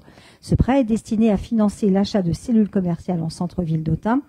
Article 2 précise que les caractéristiques financières de la ligne du prêt sont les suivantes, donc montant 306 300 €, durée 15 ans, TEG 3,56%, montant de la garantie 153 150 €. Article 3 s'engage pendant toute la durée du contrat de prêt à libérer, en cas de besoin, des ressources suffisantes pour couvrir les charges de celui-ci. Article 4 autorise Monsieur le maire ou son représentant ayant reçu délégation à intervenir au contrat de prêt qui sera passé entre la Banque des Territoires et l'emprunteur. Article 5 autorise le maire ou son représentant ayant reçu délégation à signer tout document s'y rapportant. Juste un petit point pour vous dire que les commerces déjà acquis par la foncière sont au nombre de 7, avec le 34 et 36 rue au Cordier. Je peux nommer les boutiques si vous ne vous situez pas. 1 et 3 rue de Guin, 3 rue au Cordier, 8 rue au Cordier et 2 rue Saint-Sauge. Merci beaucoup. Donc, vous le savez, dans le cadre du plan Action Cœur de Ville, nous avons, ou c'est monté, une foncière commerciale, incluant des investisseurs et la Caisse des dépôts. Cette foncière commerciale, effectivement, et vous l'avez vu, a pu acquérir un certain nombre de biens. Et aujourd'hui, elle souhaite contracter un emprunt pour, avec un effet de levier, continuer ses acquisitions. Dans le cadre de cette stratégie, nous avons été sollicités pour garantir la moitié, c'est la loi, de ce montant, afin de permettre à la Banque des Territoires de prêter à cette foncière. Donc il vous est proposé de réaliser cette garantie d'emprunt. Et puis vous l'avez vu, cette foncière a également fait l'objet d'une analyse de la Chambre régionale des comptes qui a souligné le caractère ambitieux, innovant et en même temps complètement en ligne avec le plan Action Cœur de Ville de la foncière commerciale créée à Autun. Et donc, nous activons maintenant, après avoir activé d'autres outils, la panoplie d'outils qui comprend la garantie d'emprunt. Donc, il vous est proposé de garantir donc la moitié de ce prêt de 300 000 € de la Banque des Territoires à la foncière commerciale pour l'acquisition ou le refinancement de 2 cellules. Territoire d'Homme rue au Cordier et Jean-Philippe Coiffure rue Guérin, pour être précis sur le but de l'opération. Sur cette garantie d'emprunt à la Caisse des dépôts, y a-t-il des questions? S'il n'y a pas de questions, je propose de passer au vote. Y a-t-il des oppositions, des abstentions? Unanimité, je vous remercie. Et Gauthier va nous dire en quelques mots, c'est d'ailleurs très bien synthétisé dans cette délibération, comment la ville, le clergé, le Centre des Monuments Nationaux, la Direction régionale des affaires culturelles, donc l'État, se sont organisés pour ouvrir au public le trésor de la cathédrale. En effet, monsieur le maire, cela concerne l'approbation des conventions entre la ville, le clergé, le CMN et la DRAC. Je salue au passage le fait que différents échelons et différentes structures sont parvenus malgré tout à se mettre d'accord afin de permettre les modalités d'organisation d'ouverture au public du trésor de la cathédrale et des actions de médiation des visites guidées de la cathédrale. Il sera donc proposé au conseil municipal, article 1, d'approuver la signature des 2 conventions entre la ville d'Autun, le clergé affectataire, le CMN et la DRAC de Bourgogne-Franche-Comté. Et article 2, de préciser que la délibération numéro 2024-176 est modifiée. L'accès au trésor pendant les cérémonies religieuses sera désormais possible, sous réserve bien entendu d'accord avec le clergé dans les conditions fixées à l'article 3 de la Convention relative à l'ouverture au public du trésor de la cathédrale. Et nous remercions bien entendu chaleureusement chacun des acteurs qui ont permis la mise en place de ces conventions. Merci. Donc c'est extrêmement particulier. La ville gère le trésor d'une cathédrale. Nous avons augmenté les horaires de visite, nous avons baissé le prix, Donc, normalement, nous devrions avoir des hordes de visiteurs, mais je crois que la saison commence pas trop mal. Il y a donc vraiment une belle visite à faire et j'encourage chacun et chacune à aller visiter ce trésor, la ville prenant 100% des recettes. Ça, c'est aussi unique en France. Nous ne rétrocédons rien à personne et donc 100% des recettes sont reversées à une bonne œuvre, celle de la ville d'Autun. Michael Guigeot. Oui. Excusez-moi, j'ai oublié un petit paragraphe de mon intervention sur le budget et je fais le rapport avec le Trésor, la cathédrale, tout ce secteur qui est dynamique au point de vue culturel. C'est comment on va gérer cette phase de travaux du panoptique pour les riverains et le monde économique. C'est pas évident. Je sais qu'il n'y a pas de solutions qui vont tomber du ciel et que ça sera compliqué, mais comment tout ça va se lisser, comment les uns et les autres peuvent être aidés pour absorber ces 3 années qui vont être tout de même délicates. Merci. Alors, on va travailler au maximum ce qu'on a toujours dit, en conciliant au maximum travaux, parking résidentiel et activité économique. C'est pas toujours évident et c'est pas toujours la simplicité ou la voie la plus directe. En termes de parking, d'une part, nous avons panoté de manière visible et nous allons faire des travaux de marquage, je crois, si ce n'est pas encore fait, sur le parking Saint-Pancras pour augmenter sa capacité. Il y aura aussi normalement des toilettes qui sont prévues sur le parking Saint-Pancras. C'est important les toilettes puisqu'il n'y a pas de toilettes sur le chantier, à part les toilettes chantier. Mais pour vraiment les touristes, il y aura des toilettes sur le parking Saint-Pancras. On va essayer de les faire cette année. C'est prévu au budget. Ensuite, il y a eu un marquage des places qui est pas forcément évident et il y a une tolérance pour des riverains de se garer dans la cour de l'évêché.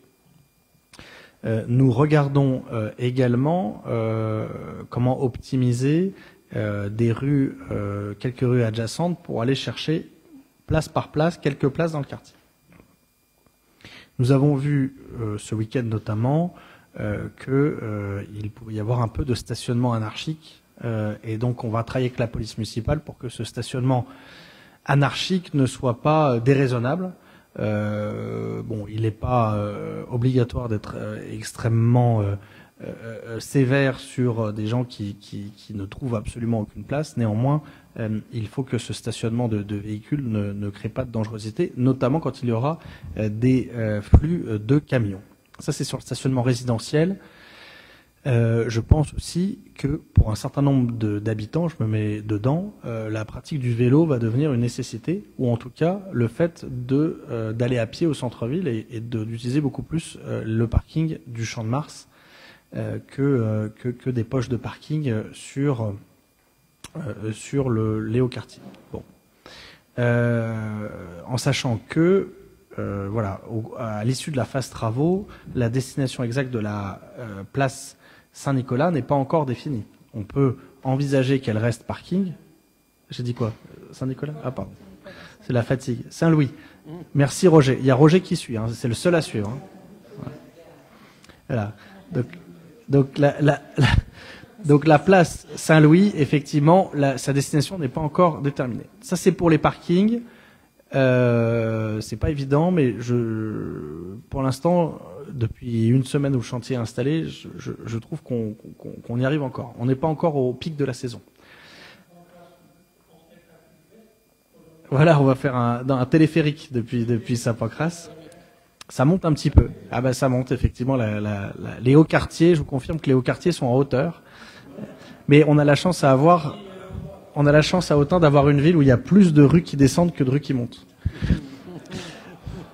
Et donc voilà. Alors après sur l'activité économique, on a travaillé beaucoup sur les terrasses. Je dois dire que le Lutrin a fait un effort de repositionnement et d'embellissement qui est important, qui a l'air de plutôt fonctionner, avec le lieu divin en face. Le Virgule a de très belles terrasses. On a travaillé avec lui justement sur la place Cardinal Perrault.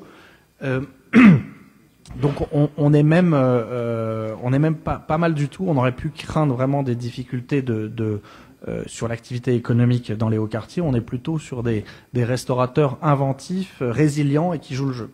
D'autant qu'ils vont avoir à probablement être en demande par rapport aux ouvriers, aux ingénieurs, aux archéologues, aux contrôleurs qui vont venir sur le chantier.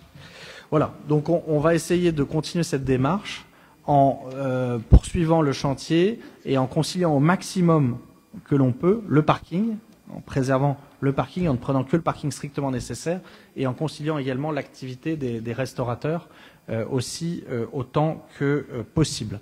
C'est vraiment l'objectif de cette période. Sans oublier, je pense à notre collègue Patrick Cailleux qui voulait être avec nous et qui a eu un souci ce soir et qui n'a pas pu être avec nous, mais les personnes à mobilité réduite, donc on ne tolérera pas que le stationnement un peu plus anarchique que d'habitude mette en péril l'accès des personnes à mobilité réduite dans ce quartier, et notamment un des points très importants de cette convention du Trésor, c'est qu'elle permet de rendre effective l'entrée PMR sur le côté de la cathédrale. Aujourd'hui, les PMR doivent demander, il n'y a pas toujours quelqu'un pour leur ouvrir. Avec la personne qui sera là, personnel municipal sur le côté, on pourra accueillir mieux, c'est pas encore l'idéal, puisque l'objectif c'est l'autonomie de la personne handicapée, qu'elle n'ait pas à demander pour pouvoir accéder. La configuration des lieux de la cathédrale ne permet pas cet accès, mais il faut qu'une personne à mobilité réduite puisse se garer, puisse accéder à la cathédrale, rentrer même si elle a besoin de demander à quelqu'un et ressortir et aussi évoluer sur l'ensemble de la cathédrale. C'est pour ça qu'on a aussi mis une rampe qui permet d'évoluer dans l'ensemble de la cathédrale. Si, il y a l'accès par le trésor, justement. Il y a l'accès par la porte de derrière. C'est de plein pied par rapport à l'accès PMR. Le trésor est de plein pied par rapport à l'accès PMR. Mais là où tu as raison, c'est que la salle des chapiteaux, la salle capitulaire, n'est pas accessible PMR. En revanche, pour ces chapiteaux, nous avons numérisé l'ensemble des chapiteaux et dans Destination Autun, qui est donc en face du parvis, il y a la numérisation et l'explication complète de l'ensemble des chapiteaux. Voilà. Et on essaie de faire au mieux. Il est important que dans cette phase de chantier, on pense aux restaurateurs, on pense aux habitants, mais on pense aussi aux personnes à mobilité réduite. C'est peut-être le plus difficile, mais on ne le perd pas de vue. Sur cette convention Trésor, y a-t-il d'autres questions? S'il n'y a pas d'autres questions, je propose de passer au vote.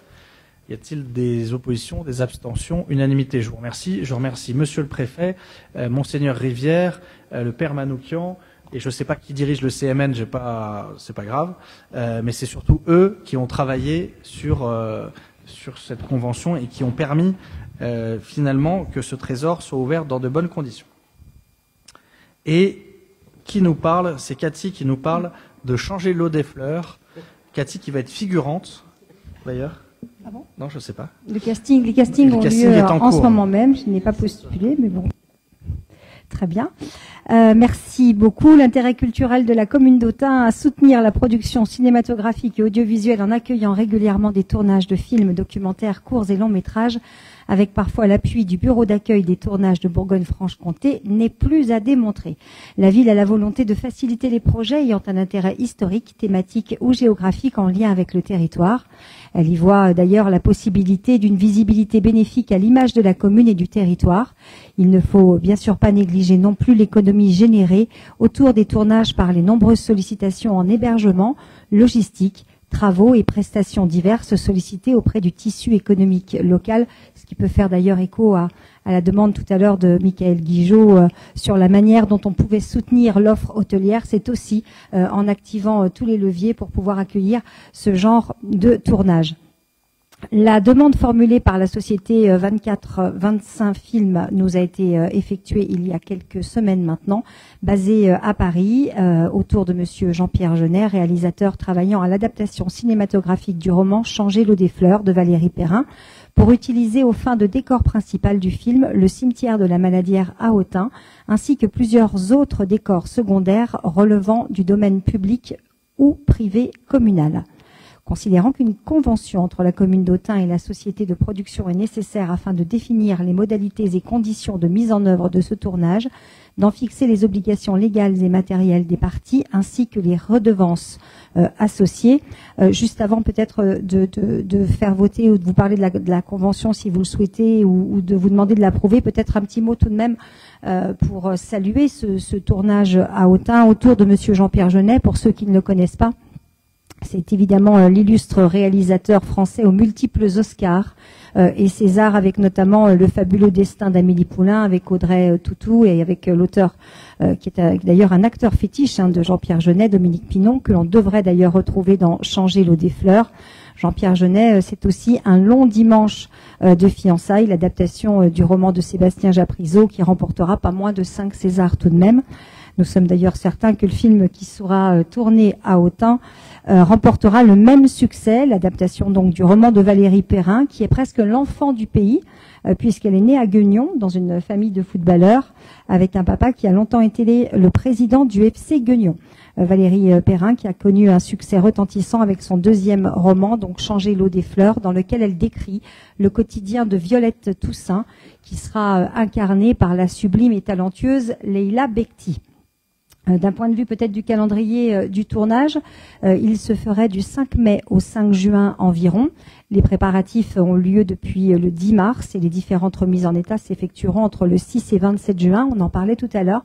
Les castings se déroulent sur cette semaine, mais il est bon de dire que la ville n'a absolument pas son mot à dire sur les personnes qui seraient choisies. C'est bien évidemment la production qui va choisir sur ses critères et ses besoins.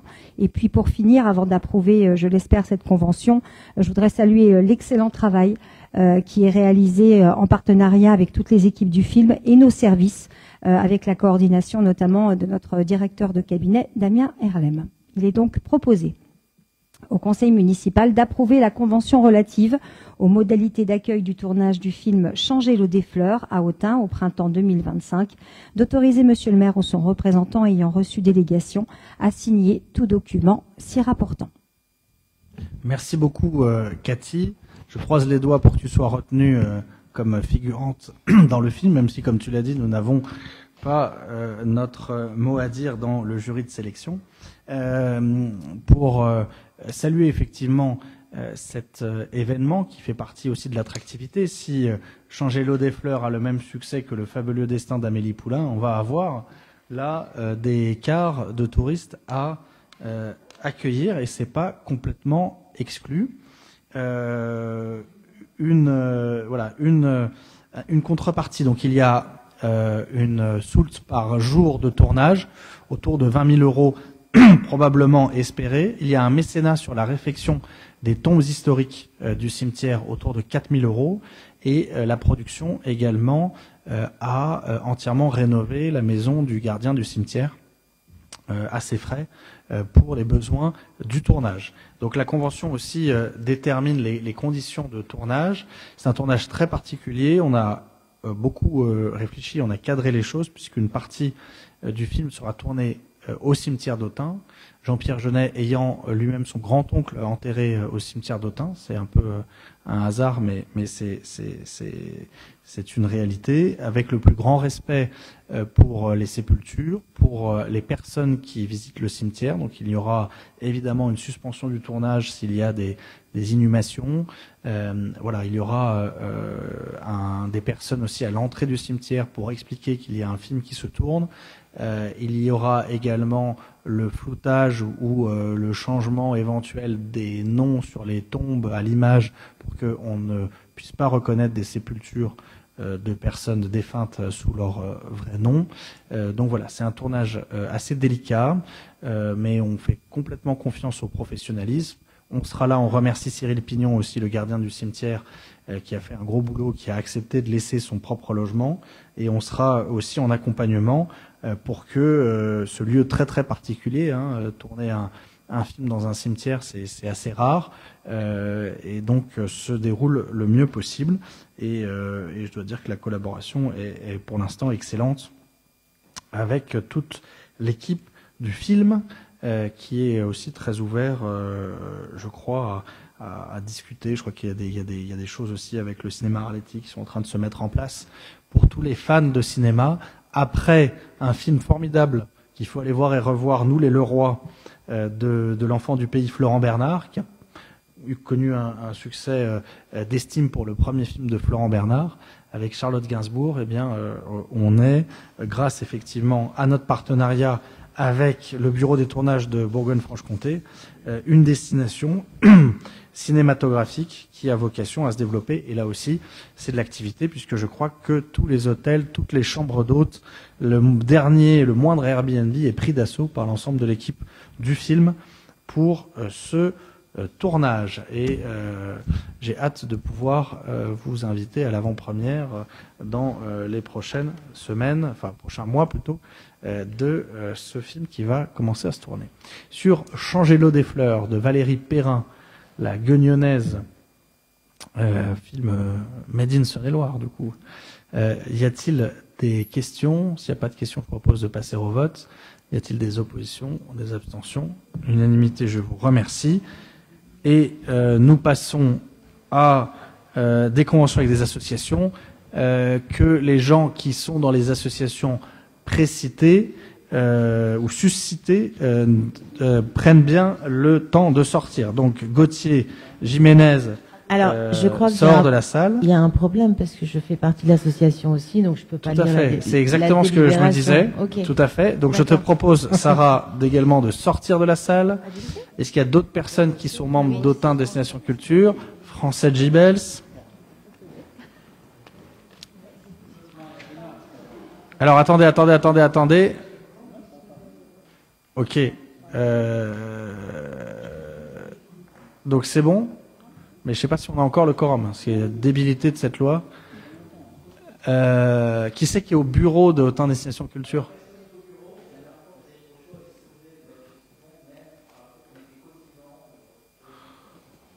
Ah, ouais, bon. Bon, vous n'avez pas peur d'aller en prison? Parce que sinon, on n'a pas le quorum. Ah, elle n'a pas payé sa cotisation. La Française revient, on a le quorum. Alors que ceux qui ont payé leur cotisation sortent. Merci à Française de ne pas avoir payé sa cotisation. Elle la réglera à l'issue. Et elle va pouvoir lire le rapport d'Autun Destination Culture. Super. Alors. Avec le micro. C'était bon? Alors, considérant que l'association Autun Destination Culture a pour objet d'aider la municipalité à construire la saison culturelle autunoise et promouvoir les initiatives culturelles, considérant qu'il convient de formaliser les relations entre la ville et l'association, il est proposé au conseil municipal, article 1, d'approuver la convention telle que présentée en annexe, attribuant une subvention de 5 000 € à l'association Autun Destination Culture. Article 2, d'autoriser monsieur le maire ou son représentant ayant reçu délégation à la signer, ainsi que tout document s'y rapportant. Super, merci. Y a-t-il des questions? Y a-t-il des oppositions? Des abstentions? Unanimité, je vous remercie. On les fait rentrer. Michael Guigeot sort de la salle et Éric Marchand nous parle de Augusto Dudhomme. Vas-y. Considérant qu'il convient de formaliser les relations entre la ville et l'association du fait du soutien financier, humain et logistique apporté par la ville lors de l'organisation de ces événements, il est proposé donc au conseil municipal d'approuver la convention telle que présentée en annexe attribuant une subvention exceptionnelle de 25 000 € à l'association spectacle historique d'Autun, d'autoriser monsieur le maire ou son représentant ayant reçu délégation à le signer, ainsi que tout document y rapportant. Merci. Pas de questions sur cette convention. Je vous propose de passer au vote. Y a-t-il des oppositions, des abstentions? Unanimité, je vous remercie. On peut faire revenir Michael. Est-ce qu'il y a des beurdins dans la salle? Hein, il y en a. Mais est-ce qu'il y en a qui sont cotisants? Est-ce qu'il y a des beurdins cotisants? Il n'y a pas de... Bon. Tu as raison, Michael. Alors, March, les Burdins. Oui. Ah bah, il faut mieux maintenant. March, on t'écoute. Considérant que l'association Les Burdins souhaite organiser 2 événements qui se tiendront au parc des expositions Léduin, considérant qu'il convient de formaliser les relations entre la ville et l'association, il est proposé au conseil municipal Article 1. D'approuver la convention telle que présentée en annexe, attribuant une subvention exceptionnelle de 10 000 € à l'association Les Beurdins. Et article 2. D'autoriser Monsieur le maire ou son représentant ayant reçu délégation à la signer, ainsi que tout document s'y rapportant. Merci beaucoup. Excellente association qui organisait la Saint-Patoche, qui a encore des événements. On salue Raphaël Bichot, toute son équipe, Carla Jolivet aussi, notre ancienne collègue qui est très très investie dans cette association. Est-ce qu'il y a Mickaël Guigeot? Oui, une suggestion. Je sais que cette association avait à un moment donné un projet de festival au Théâtre Romain. Je pense que ce serait une belle chose de retrouver un festival de musique au Théâtre Romain dans les années à venir. Est-ce que les discussions entre la municipalité et cette association vont dans ce sens? Je pense que ce serait une belle chose. Alors elles sont largement engagées, hein, effectivement, avec les Beurdins, comme d'ailleurs avec d'autres associations autour d'un festival, effectivement, au Théâtre Romain. On n'a pas pu l'engager pour cette année pour diverses raisons, mais nous y réfléchissons effectivement pour les années à venir. Mais c'est effectivement avec les Beurdins, mais d'autres associations. Nous aimerions créer un festival sur 48 à 3 jours. C'est en pourparlers. Très bien. Très bien. Donc on a voté sur les Beurdins. Qu'y a-t-il des oppositions, des abstentions, illimitées? Je vous remercie. Et Jean-Louis nous parle du Centre d'Histoire Vivante. C'était Sarah normalement. Et Jean-Louis, pourquoi tu as le micro? C'est que tu es sur le 6.7. C'est d'abord Sarah et ensuite Jean-Louis. Oh, pardon. Sur le Centre d'Histoire Vivante, on est sur Sarah Pignolet de Fresnes. Et Jean-Louis nous parlera de humaniste. Allez, Sarah, c'est à toi. Approbation de la convention de subvention avec l'association Centre d'Histoire Vivante d'Autun. Considérant que l'association Shiva souhaite organiser 2 événements en 2025, considérant qu'il convient de formaliser les relations entre la ville et l'association, il est proposé au Conseil municipal, article 1, d'approuver la convention telle que présentée en annexe attribuant une subvention financière exceptionnelle totale de 28 000 € à l'association Centre d'Histoire Vivante. Article 2, d'autoriser Monsieur le maire ou son représentant ayant reçu délégation à la signer ainsi que tout document s'y rapportant. Merci beaucoup. Et c'est notamment pour les journées historiques de reconstitution qui se font au Théâtre Romain, qui sont vraiment très bien aussi, et qui se déroulent également pendant la libération d'Autun, autour de la libération d'Autun, et donc 13-14 septembre, et puis un colloque « Faire corps avec le passé, exposer l'histoire par les pratiques », qui se déroulera les 4 et 5 décembre. Merci aux organisateurs. On salue Bruno Galis aussi, qui s'investit beaucoup dans cette association. Sur le Centre d'Histoire Vivante, y a-t-il des oppositions, des abstentions? Unanimité, je vous remercie. Jean-Louis pour Humaniste. Je vous prie d'excuser ma précipitation. Considérant que l'association Humaniste souhaite organiser les journées romaines les 2 et 3 août 25 au Théâtre Romain, considérant qu'il convient de formaliser les relations entre la ville et l'association du fait du soutien financier, humain et logistique apporté par la ville lors de l'organisation de ces journées, il est proposé au Conseil municipal d'approuver la convention telle que présentée en annexe, attribuant une subvention exceptionnelle de 28 000 € à l'association Humaniste. Article 2, d'autoriser Monsieur le maire ou son représentant ayant reçu délégation à la signer, ainsi que tout document s'y rapportant. Merci beaucoup. Et là, on est sur les journées romaines avec Bruno Poirier, que l'on connaît bien par le théâtre, et qui est président de l'association Humaniste. Y a-t-il des questions sur Humaniste? Y a-t-il des observations? Je vous propose de passer au vote. Y a-t-il des oppositions, des abstentions? Unanimité, je vous remercie. Nous sommes au Bouclier Bleu avec Gauthier Jiménez, une association à laquelle nous adhérons pour la première fois. Merci Monsieur le maire. Donc l'adhésion à l'association du Bouclier Bleu France, qui est une association qui concerne la protection du patrimoine culturel en péril. Je me permets ce bref préambule afin de la présenter. Cette association a été fondée en 2001. Elle a entre autres pour rôle d'informer, de sensibiliser et de former tous les publics à la fragilité du patrimoine culturel. Elle est entre autres le relais en France du Comité international du bouclier bleu, fondé en 1996. À cet effet, il y a eu un film projeté au cinéma Arletty qui relatait le fait d'avoir déplacé des œuvres d'un musée en Syrie. C'était un documentaire relativement passionnant. Il est donc proposé au conseil municipal, article 1er, d'autoriser l'adhésion de la commune d'Autun à cette association avec une cotisation fixée pour l'année 2025 à 105 €. Et article 2, d'autoriser monsieur le maire ou son représentant ayant reçu délégation à signer tout document s'y rapportant. Merci beaucoup. Et une association qui est présente effectivement et active sur Autun et dont l'objectif est tout à fait compatible avec les actions de la ville et l'intérêt public local.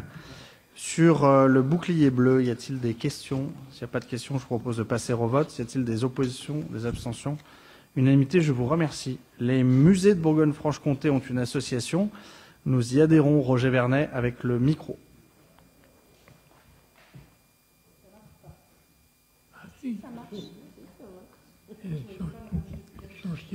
C'est bon. Considérant que la commune d'Autun a une sensibilité culturelle et artistique forte, mettant tout en œuvre pour assurer la promotion de ces musées et qu'elle souhaite également s'associer à l'effort régional. Considérant que l'association des musées de Bourgogne-Franche-Comté, fondée en 2019, est à la fois un réseau, une vitrine et un lieu de ressources pour les musées. Elle vise à promouvoir la mise en réseau des musées et de leurs collections, notamment par la conception et la mise en œuvre de tout moyen de promotion des musées de Bourgogne-Franche-Comté, le montage et la réalisation d'actions de sensibilisation à destination des publics, la conception et la mise en œuvre de tout moyen d'assistance scientifique et technique à destination de ses adhérents, le montage et la réalisation d'actions de formation à destination des personnels et des musées adhérents. Il est proposé au Conseil municipal, article 1, d'autoriser l'adhésion de la commune d'Autun à l'association des musées de Bourgogne-Franche-Comté avec une cotisation fixée pour l'année 2025 à 500 €. Article 2, autoriser monsieur le maire ou son représentant ayant reçu délégation à signer tout document s'y rapportant. Merci à vous.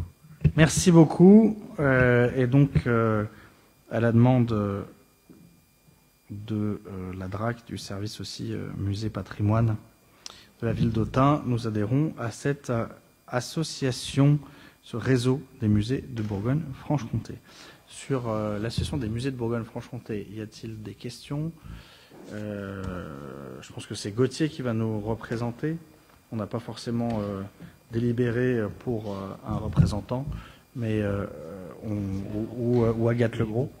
Je vous propose de passer au vote. Y a-t-il des oppositions, des abstentions? Limitées, je vous remercie. Sorbonne Université nous demande un local. C'est Camilia Canoni qui fait un relevé photogrammétrique des hauts quartiers, qui travaille avec Sylvie Balcomberry, qui nous demande une salle prêtée. Et comme on est un pays formidable, pour prêter une salle à une université, il faut délibérer en conseil municipal. Donc je vous propose de prêter une salle gratuitement, oui, parce que c'est ce que nous a dit la Chambre des comptes. Si on prête gratuitement, il faut délibérer, même entre personnes publiques. Donc pour prêter gratuitement à Sorbonne Université un local pour Camilla Canoni, qui fait un travail remarquable avec Sylvie Balcomberry. Est-il des oppositions, des abstentions? Unanimité, je vous remercie. Le club nautique Éric Marchand. Considérant que l'association du club nautique Autinois a sollicité une subvention pour aider à financer des maîtres nageurs sauveteurs, considérant que l'association a contacté un contrat d'entraîneur de 1560 heures annuelles pour les entraînements de tous les créneaux de natation des groupes 1 à 5 et des ATS, ainsi que 2 contrats MNS de 14 heures mensuelles pour la surveillance des bassins, considérant qu'une subvention exceptionnelle de 13 500 € a été approuvée au BP 2025. Pour la saison 2024-2025, le budget prévisionnel évalue des frais de personnel à la hauteur de 31 400 €, pardon, 31 400 €. Il y a un point, bon, enfin bon. Considérant l'intérêt de cette activité pour la commune d'Autun, il est proposé donc au conseil municipal d'approuver la convention en telle que présentée en annexe et d'autoriser monsieur le maire et son représentant ayant reçu délégation à la signer ainsi que tout document s'y rapportant. Donc on reste à 31 401 €. On est d'accord. Merci. Donc c'est une subvention classique désormais, puisqu'il y a du personnel non pas mis à disposition, mais du coup embauché par le club et dont la masse salariale fait l'objet d'une subvention. Voilà, c'est ça, comme ça que ça marche depuis la création de la piscine et puis le transfert communautaire. Voilà, y a-t-il des questions sur la piscine, le club nautique autunois? Pas de questions, je propose de passer au vote. Y a-t-il des oppositions, des abstentions? Unanimité, je vous remercie. Alors, ça c'est aussi absolument génial, on prête un truc photo. Gauthier Jiménez? Oui. Donc, cette délibération concerne l'approbation d'un contrat à usage de prêt d'un banc photo que l'établissement public de coopération culturelle Bibract prête au SAVA, donc au service archéologique de la ville d'Autun. Alors, il est donc, je n'entrerai pas dans le détail de ce mobilier, mais cela nous permettra un certain nombre de photos, et c'est du matériel absolument fantastique, qui nous permet des numérisations rapides, classe directement par dossier, et le prêt est à titre gracieux.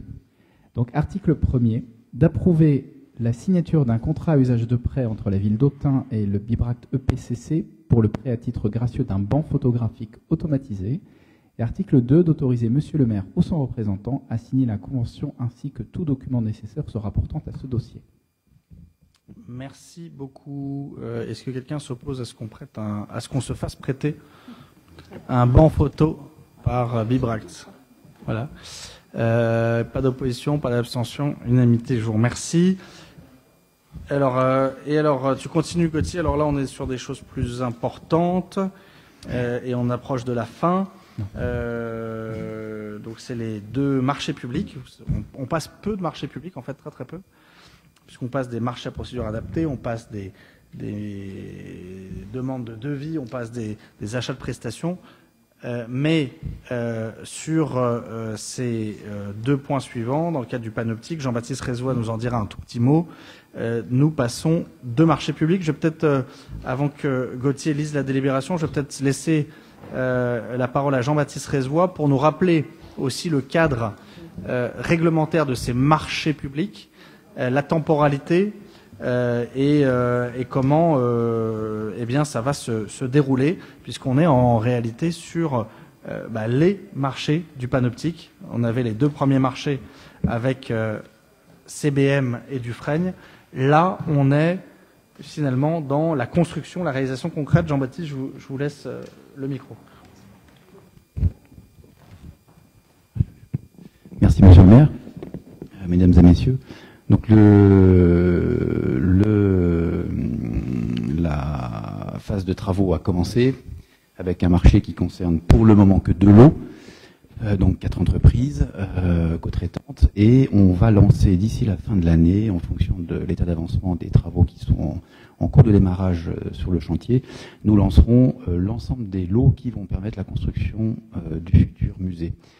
Donc 18 lots qui vont concerner à la fois des corps d'État de grosses œuvres, on va dire traditionnelles, travaux publics et bâtiments, y compris restauration, monuments historiques, mais également tous les lots très spécifiques qui vont faire que ce projet, c'est un musée et pas autre chose. Donc, qui concerneront les aménagements mobiliers muséographiques, la scénographie, la signalétique, le soclage des œuvres, etc.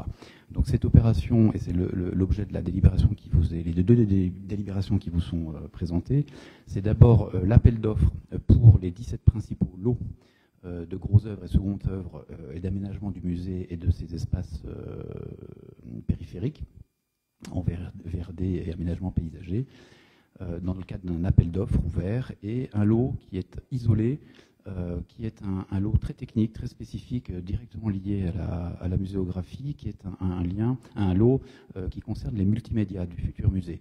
De par les caractéristiques des prestations qui vont être demandées aux candidats, c'est un lot qui a été extrait de l'ensemble et qui sera passé en MAPA, donc en procédure adaptée, pour pouvoir répondre spécifiquement à des critères de création artistique, donc à des systèmes de notation et d'évaluation très précis qui ne rentraient pas dans le cadre de l'appel d'offres global.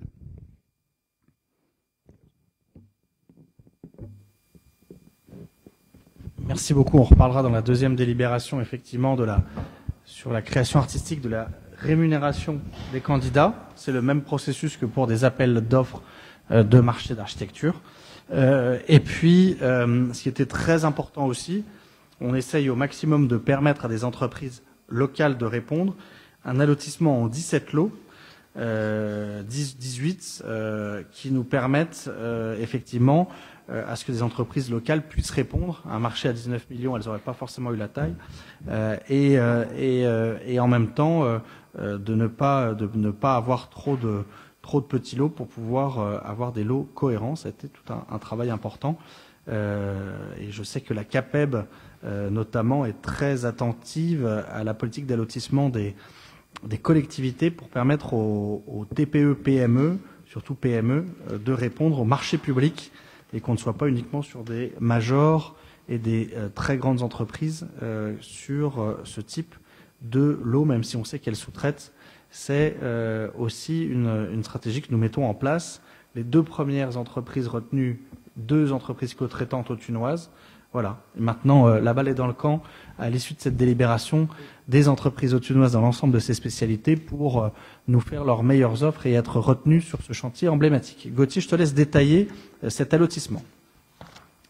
Bien, donc cela concerne, comme Monsieur le maire et Jean-Baptiste Resvoil l'ont indiqué, l'autorisation de la passation d'un marché public en appel d'offres ouvert relatif aux travaux de rénovation et d'extension du panoptique d'Autun Musée Rollin. Je me permettrai, comme Monsieur le maire l'a indiqué, de détailler les lots. Ou non? Alors, je vous invite donc à vous référer au document idoine. Le total de l'estimation de l'allotissement pro sera hors taxe de 17 423 247 €. Donc, considérant que le marché sera lancé selon la procédure formalisée de l'appel d'offres ouvert, comme cela vous a été précisé, il sera proposé au conseil municipal, article 1er, d'autoriser le lancement sous forme d'appel d'offres ouvert du marché de travaux et de rénovation de l'extension du musée Rollin, panoptique, tranche opérationnelle 1, et article 2, d'autoriser Monsieur le maire ou tout adjoint ayant délégation pour la signature des marchés à signer le dit marché public. Merci beaucoup. Donc, délibération obligatoire, et là, ça se comprend pour ces marchés à procédure ouverte sur le premier, les 18 principaux lots, et ensuite la création artistique. Sur la délibération, donc d'abord 9.1, y a-t-il des questions? S'il n'y a pas de questions, je propose de passer au vote. Y a-t-il des oppositions, des abstentions? Unanimité, je vous remercie. Et le 9.2, c'est la production audiovisuelle et multimédia. Gauthier, simplement, si tu peux lire les articles, le dispositif des articles. Tous les articles? Article 1 et article 2, puisqu'on vient de... Ah oui, pardon. Ouais. Très bien. Donc il est proposé au conseil municipal d'Autun, article 1er, d'autoriser le lancement sous forme de marché à procédure adaptée restreinte du marché de production d'œuvres audiovisuelles et multimédia pour le panoptique, montant estimatif 619 620 € hors taxe. Article 2, de décider que l'accès à la phase offre du marché sera limité à 4 candidats désignés. Article 3, de décider que les candidats admis en phase offre remettront une proposition indemnisée à hauteur de 3 600, taxes tout compris, 3 600 €. Et article 4, d'autoriser Monsieur le maire ou tout adjoint ayant délégation pour la signature des marchés à signer le dit marché public. Voilà, donc 4 candidats sélectionnés, on les indemnise pour qu'ils nous fassent une offre et on retient l'offre. C'est comme un concours d'architecte et c'est assez spécifique, c'est création de prestations intellectuelles. Sur le 9.2, y a-t-il des questions? S'il n'y a pas de questions, je propose de passer au vote. S'il n'y a pas d'opposition, pas d'abstention, unanimité, je vous remercie. Les affaires communautaires, Sandrine, pour clôturer notre conseil municipal. Les relations entre la communauté de communes du Grand Autunois Morvan et la ville d'Autun sont régies par une convention précisant les échanges de services entre les deux collectivités. En effet, la CCGAM et la ville d'Autun sont dans l'obligation, pour assurer le bon fonctionnement des deux collectivités aux meilleures conditions économiques, d'échanger des services tout au long de l'année. Considérant la rédaction des conventions d'occupation spécifiques pour les locaux utilisés par les services de la CCGAM et appartenant à la ville d'Autun, il est proposé au conseil municipal, article 1er, d'approuver la convention d'échange de services 2025 entre la ville d'Autun et la communauté de communes du Grand Autunois Morvan, telle que présentée en annexe. Article 2, d'autoriser Monsieur le maire ou son représentant ayant reçu délégation à signer tout document relatif à ce dossier.